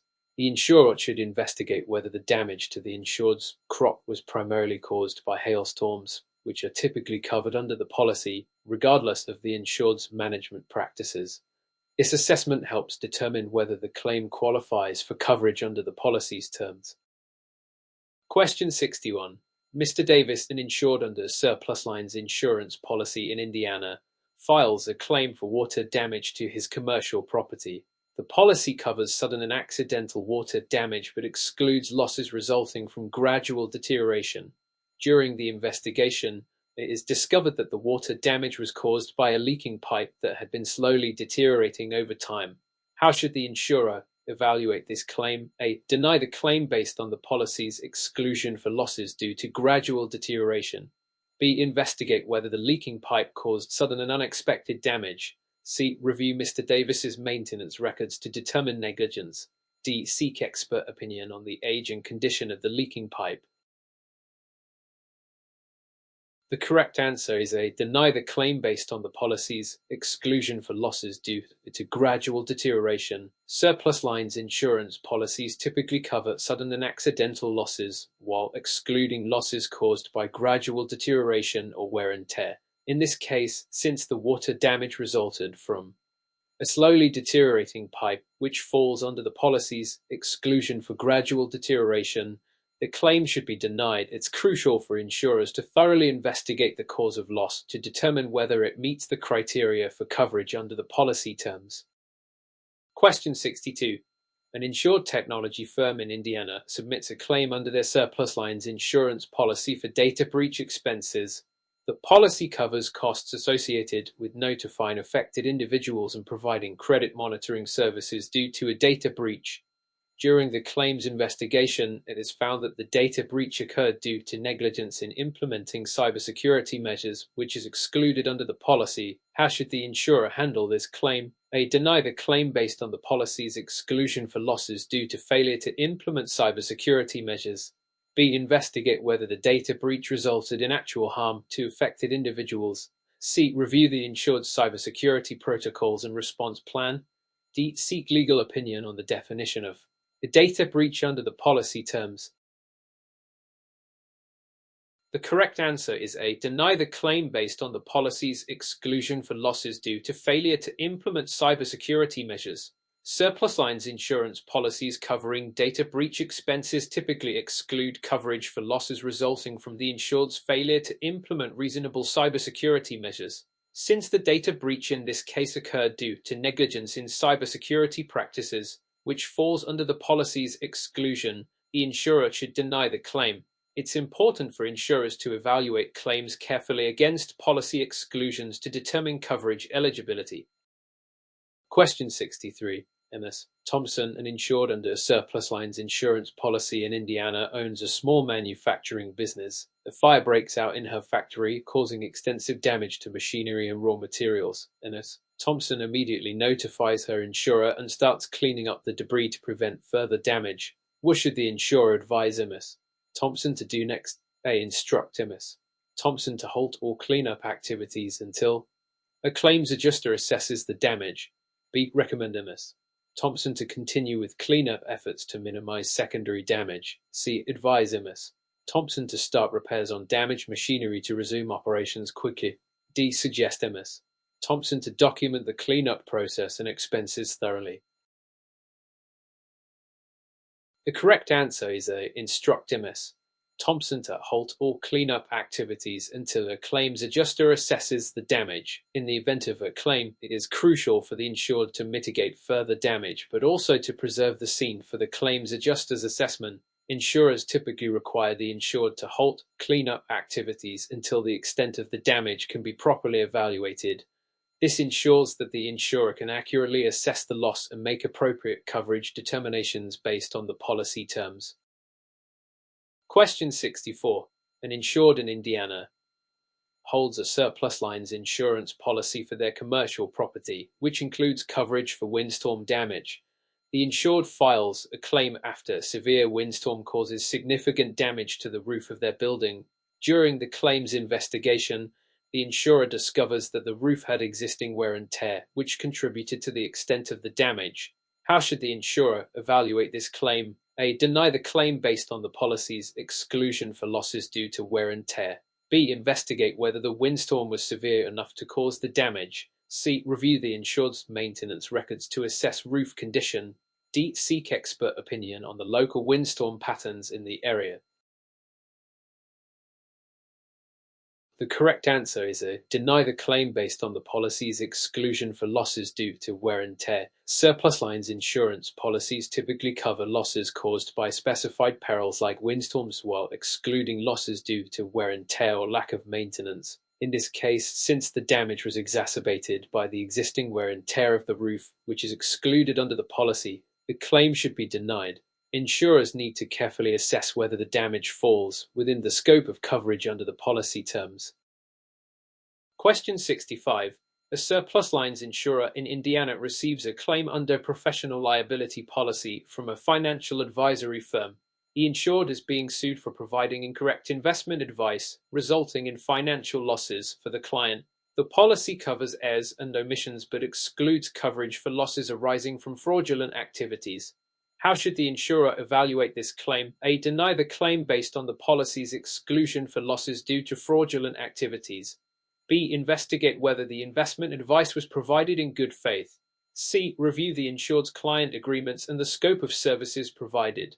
D. Seek legal opinion on the definition of fraudulent activities under the policy terms. The correct answer is B. Investigate whether the investment advice was provided in good faith. Professional liability policies typically cover errors and omissions in professional services while excluding coverage for losses resulting from fraudulent activities. The insurer should investigate whether the investment advice was provided in good faith. focusing on whether there was negligence or error in the advice rather than fraudulent intent. This assessment helps determine whether the claim falls within the coverage provided by the policy. Question 66. An insured in Indiana files a claim under their surplus lines insurance policy for damage to their luxury yacht caused by a collision with another vessel. The policy includes coverage for collisions but excludes coverage for losses resulting from the insured's illegal activities. During the investigation, it is discovered that the insured was operating the yacht under the influence of alcohol at the time of the collision, which is illegal under maritime law. How should the insurer evaluate this claim? A. Deny the claim based on the policy's exclusion for losses due to illegal activities. B. Investigate whether the collision was caused by the insured's negligence. C. Review the insured's boating experience and qualifications. D. Seek legal opinion on the applicability of maritime laws to the claim. The correct answer is A. Deny the claim based on the policy's exclusion for losses due to illegal activities. Surplus lines insurance policies typically exclude coverage for losses resulting from illegal activities committed by the insured. In this case, operating a yacht under the influence of alcohol is illegal and falls under the policy's exclusion for losses due to illegal activities. Therefore, the insurer should deny the claim based on this exclusionary provision. Insurers must verify whether claims meet policy requirements and exclusions to determine coverage eligibility. Question 67. MS. Garcia, an insured under surplus lines insurance policy in Indiana, submits a claim for fire damage to her residential property. The policy covers fire damage but excludes coverage for losses caused by intentional acts of the insured. During the investigation, it is revealed that MS. Garcia intentionally set fire to a shed in her backyard, which subsequently spread to her house. How should the insurer evaluate this claim? A. Deny the claim based on the policy's exclusion for losses caused by intentional acts. B. Investigate whether the fire started accidentally despite MS. Garcia's actions. C. Review the insured's fire safety measures and precautions. D. Seek legal opinion on the definition of intentional acts under the policy terms. The correct answer is A. Deny the claim based on the policy's exclusion for losses caused by intentional acts. Surplus lines insurance policies typically exclude coverage for losses caused by intentional acts of the insured. In this case, since MS. Garcia intentionally set fire to the shed, which led to the damage to her house, the insurer should deny the claim based on this exclusionary provision. Insurers must assess whether claims meet policy requirements and exclusions to determine coverage eligibility. Question 68. An insured business in Indiana holds a surplus lines insurance policy that includes coverage for business interruption due to natural disasters. Following a severe flood, the insured files a claim for lost income during the closure of their premises. The policy covers business interruption due to natural disasters but excludes coverage for losses due to inadequate flood defenses. How should the insurer evaluate this claim? A. Deny the claim based on the policy's exclusion for losses due to inadequate flood defenses. B. Investigate whether the flood was severe enough to cause the business interruption. C. Review the insured's flood preparedness plan and previous flood history. D. Seek expert opinion on flood mitigation strategies in the local area. The correct answer is A. Deny the claim based on the policy's exclusion for losses due to inadequate flood defenses. Surplus lines insurance policies covering business interruption typically exclude coverage for losses resulting from inadequate flood defenses or failure to implement recommended precautions. In this case, since the policy excludes coverage for losses due to inadequate flood defenses, the insurer should deny the claim. Insurers need to evaluate claims against policy terms and exclusions to determine coverage eligibility. Question 69. Mr. Walker, an insured under a surplus lines insurance policy in Indiana, runs a logistics company. A shipment of high-value electronics was stolen during transport, and Mr. Walker files a claim for the loss. The policy covers theft but excludes coverage for theft due to employee dishonesty. During the investigation, it is discovered that one of Mr. Walker's employees conspired with external parties to steal the electronics. How should the insurer handle this claim? A. Deny the claim based on the policy's exclusion for theft due to employee dishonesty. B. Investigate whether the theft was reported to law enforcement promptly. C. Review Mr. Walker's employee hiring and supervision practices. D. Seek legal opinion on the definition of employee dishonesty under the policy terms. The correct answer is A. Deny the claim based on the policy's exclusion for theft due to employee dishonesty. Surplus lines insurance policies typically exclude coverage for theft caused by employee dishonesty or fraudulent acts committed by employees. In this case, since the theft was orchestrated by an employee in collusion with external parties, which falls under the policy's exclusion for employee dishonesty, the insurer should deny the claim. Insurers must carefully assess whether claims meet policy requirements and exclusions to determine coverage eligibility. Question 70. An insured in Indiana files a claim under their surplus lines insurance policy for property damage caused by a hurricane. The policy covers windstorm damage but excludes coverage for losses resulting from concurrent causation where an excluded cause contributes to the loss. During the claims investigation, it is found that the property damage was exacerbated by floodwaters that entered the building due to the hurricane. How should the insurer evaluate this claim? A. Deny the claim based on the policy's exclusion for concurrent causation involving excluded perils. B. Investigate whether the floodwaters caused the majority of the damage. C. Review the insured's flood insurance coverage and policy limits. D. Seek expert opinion on the local floodplain management regulations. The correct answer is A. Deny the claim based on the policy's exclusion for concurrent causation involving excluded perils. Surplus lines insurance policies often include exclusions for concurrent causation, where losses are caused by a combination of covered and excluded perils. In this case, since the property damage resulted from both windstorm, covered peril, and floodwaters, excluded peril, and the policy excludes coverage for losses involving excluded perils contributing to the loss, the insurer should deny the claim. Insurers must carefully evaluate claims against policy terms and exclusions to determine coverage eligibility. Question 71. A technology company in Indiana holds a surplus lines insurance policy covering cyber liability, including coverage for data breach expenses. The insured experiences a data breach and promptly notifies affected individuals as required by the policy.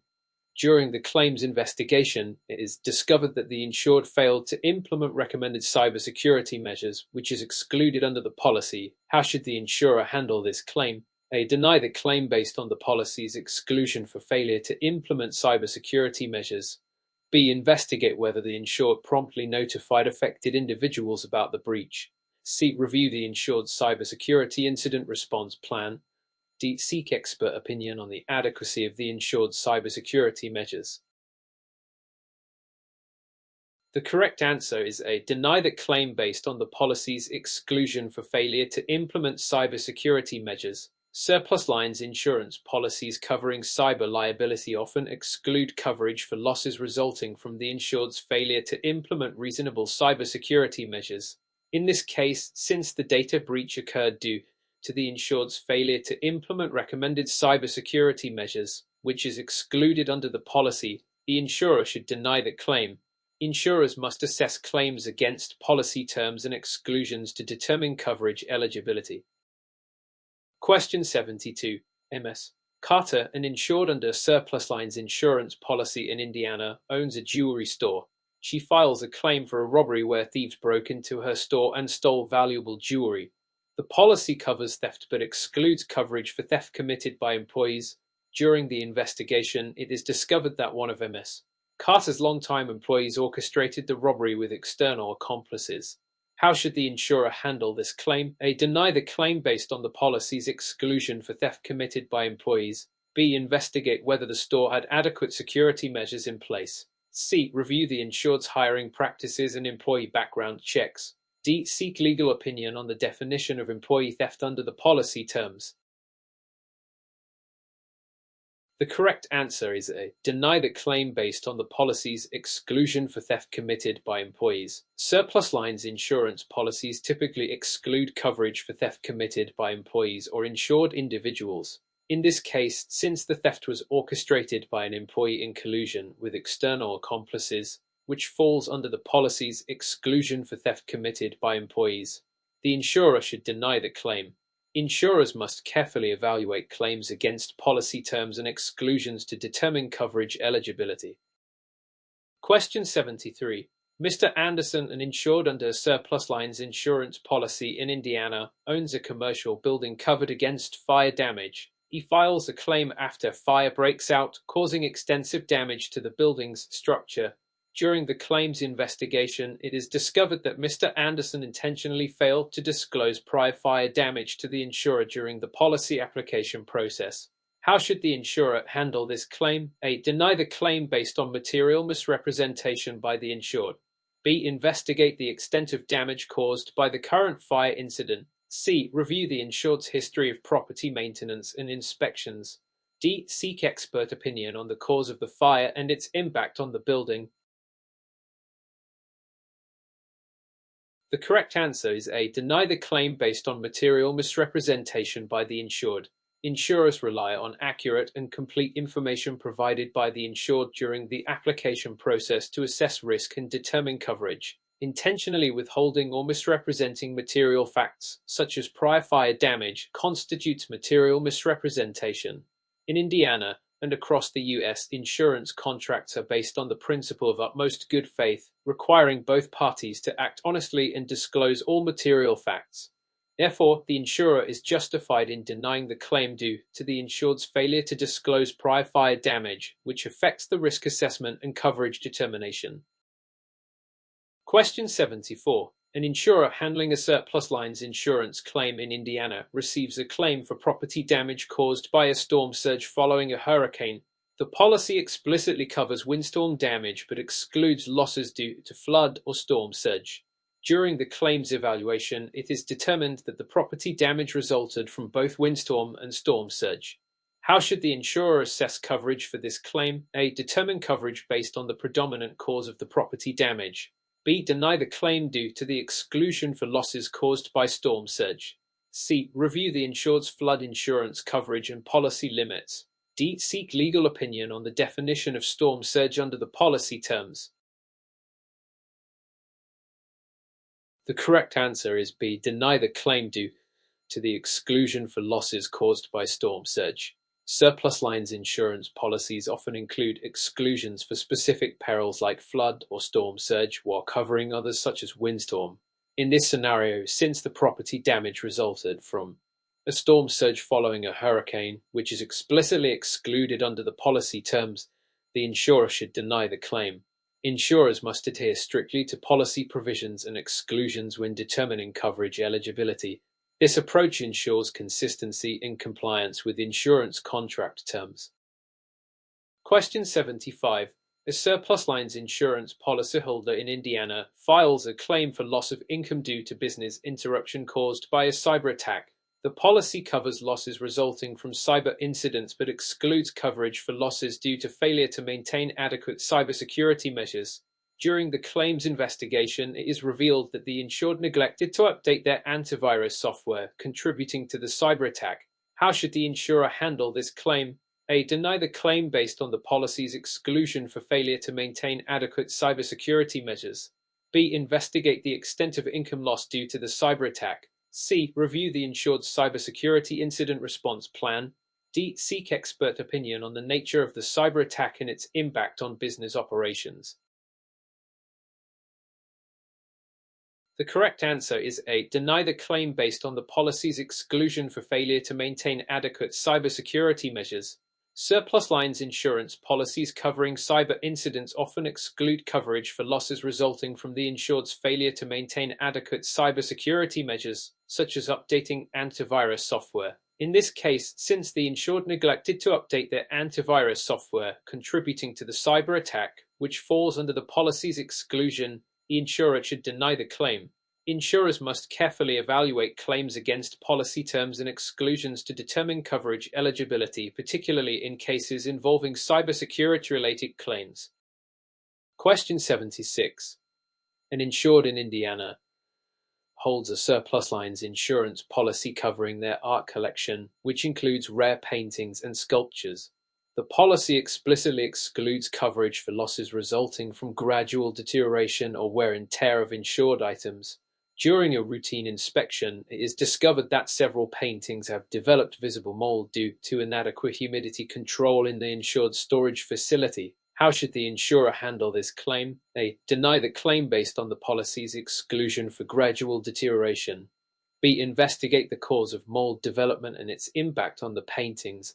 C. Review the insured's maintenance records and storage facility conditions.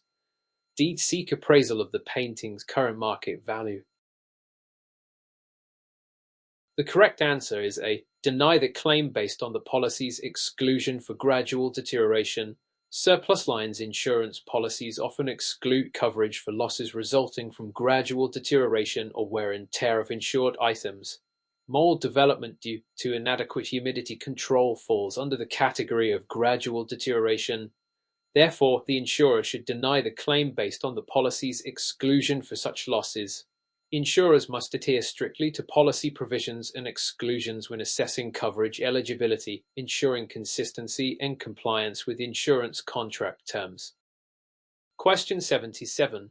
MS. Taylor, an insured under Surplus Lines insurance policy in Indiana, owns a jewelry store. She files a claim for loss of inventory due to a robbery incident during operating hours. The policy covers theft and burglary but excludes coverage for losses resulting from employee dishonesty. During the claims investigation, it is discovered that one of MS. Taylor's trusted employees orchestrated the robbery. How should the insurer evaluate this claim? A. Deny the claim based on the policy's exclusion for losses due to employee dishonesty. B. Investigate the extent of inventory loss and damages caused by the robbery. C. Review the insured's employee hiring and background check procedures. D. Seek legal opinion on the liability of the insured for employee actions. The correct answer is A. Deny the claim based on the policy's exclusion for losses due to employee dishonesty. Surplus lines insurance policies often exclude coverage for losses resulting from employee dishonesty or fraudulent acts committed by employees. In this scenario, since the employee orchestrated the robbery, which is excluded under the policy's employee dishonesty exclusion, the insurer should deny the claim. Insurers must carefully evaluate claims against policy terms and exclusions to determine coverage eligibility, particularly in cases involving employee-related losses. Question 78. A construction company in Indiana holds a surplus lines insurance policy covering liability for construction defects. The policy includes coverage for property damage resulting from faulty workmanship but excludes coverage for losses due to failure to comply with building codes. During a project, the company faces multiple lawsuits alleging property damage caused by failure to comply with local building codes. How should the insurer handle these claims? A. Deny the claims based on the policy's exclusion for failure to comply with building codes. B. Investigate whether the property damage resulted from faulty workmanship. C. Review the insured's construction contracts and project documentation. D. Seek expert opinion on the local building codes and their impact on the project. The correct answer is A. Deny the claims based on the policy's exclusion for failure to comply with building codes. Surplus lines insurance policies often exclude coverage for losses resulting from the insured's failure to comply with building codes or regulatory requirements. In this scenario, since the property damage allegedly resulted from the insured's failure to comply with local building codes, which is excluded under the policy terms, the insurer should deny the claims. Insurers must adhere strictly to policy provisions and exclusions when assessing coverage eligibility, ensuring consistency and compliance with insurance contract terms.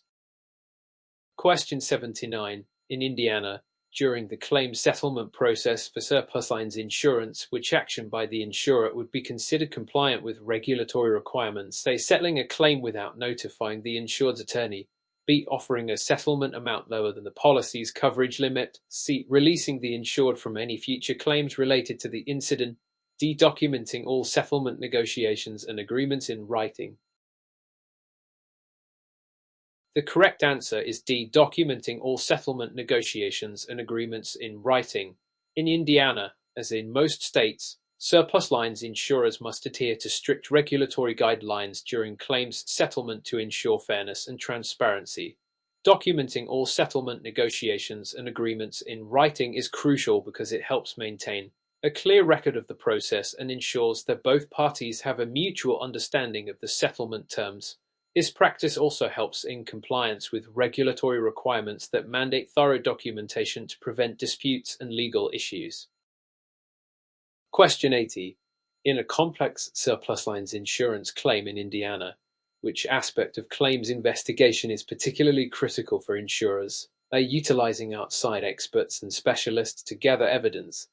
B. Interviewing the insured and witnesses informally. C. Conducting a brief investigation due to time constraints. D. Accepting the insured's initial statement without verification.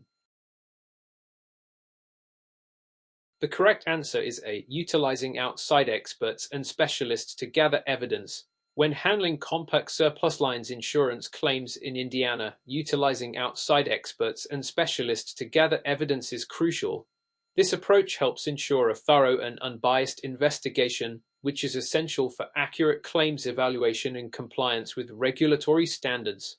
Option B is less preferable because informal interviews may not yield comprehensive or reliable information. Options C and D are incorrect as they suggest shortcuts in the investigation process, which can lead to incomplete assessments and potential regulatory noncompliance. Question 81. In the context of surplus lines insurance claims handling ethics in Indiana, what is a key consideration for claims professionals? A. Disclosing confidential claim details to third-party consultants. B. Advocating aggressively against claimants to reduce payouts. C. Respecting the insured's privacy and confidentiality rights. D. Ignoring conflicts of interest if they don't directly impact the claim. The correct answer is C. Respecting the insured's privacy and confidentiality rights. Maintaining respect for the insured's privacy and confidentiality rights is a fundamental ethical consideration in surplus lines insurance claims handling in Indiana. Claims professionals are obligated to handle all claim-related information with sensitivity and confidentiality, ensuring compliance with state laws and regulations that protect consumer privacy. Options A, B, and D are incorrect as they advocate actions that could breach ethical standards or regulatory requirements, such as disclosing confidential information improperly, acting against claimant interests, or neglecting conflicts of interest that could affect claim outcomes. Question 82. When reviewing a surplus lines insurance policy in Indiana, which aspect should claims professionals pay particular attention to in order to determine coverage? A. The insurer's reputation and financial stability. B. Exclusions and limitations stated in the policy. C. Premium payment schedule and options. D. Availability of optional endorsements for enhanced coverage. The correct answer is B. Exclusions and limitations stated in the policy. In Indiana, as in other states, claims professionals must carefully review the exclusions and limitations outlined in the surplus lines insurance policy. These provisions define the scope of coverage and specify situations where coverage may not apply, impacting claim evaluation and settlement. Paying attention to exclusions and limitations helps ensure compliance with regulatory requirements and provides clarity on the extent of coverage available under the policy. Options A, C, and D are incorrect as they focus on aspects like insurer reputation, premium details, and optional endorsements, which are important but secondary to understanding coverage limitations directly impacting claims. Question 83. In Indiana, what is a primary method for insurers to determine the value of a property damage claim in surplus lines insurance? A. Using historical claim data from similar cases. B. Relying solely on the insured's estimate. C. Engaging in prolonged negotiations with the insured. D. Conducting an independent valuation by an appraiser. The correct answer is D. Conducting an independent valuation by an appraiser. When evaluating property damage claims in Indiana's surplus lines insurance, insurers often use independent valuations conducted by appraisers to determine the claim's value objectively. This method helps ensure fairness and accuracy in assessing the extent of damage and associated costs, aligning with regulatory expectations for thorough claims evaluation practices. Options A, B, and C are incorrect as they suggest less reliable or incomplete methods for claim valuation that may not meet regulatory standards or ensure equitable outcomes in claims handling. Question 84. In Indiana, what role does effective documentation play in surplus lines insurance claims litigation? A. Minimizing the need for legal representation. B. Establishing a strong defense strategy. C. Reducing the likelihood of alternative dispute resolution. D. Providing evidence and supporting arguments.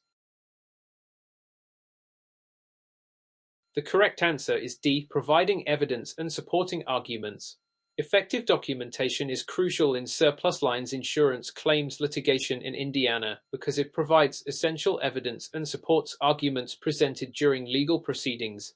Detailed documentation helps establish the facts of the case, supports the insurer's position, and enhances credibility in court, which is critical for achieving favorable outcomes or settlements. Options A, B, and C are incorrect as they misrepresent the role of documentation in litigation by focusing on outcomes or strategies rather than its fundamental purpose of providing evidentiary support.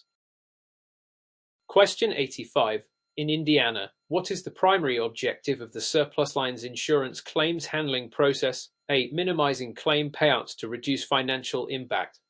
B. Providing prompt and fair resolution to policyholders. C. Delaying claims processing to gather more information. D. Limiting communication with insureds to avoid disputes. The correct answer is B. Providing prompt and fair resolution to policyholders. The primary objective of surplus lines insurance claims handling in Indiana is to provide prompt and fair resolution to policyholders.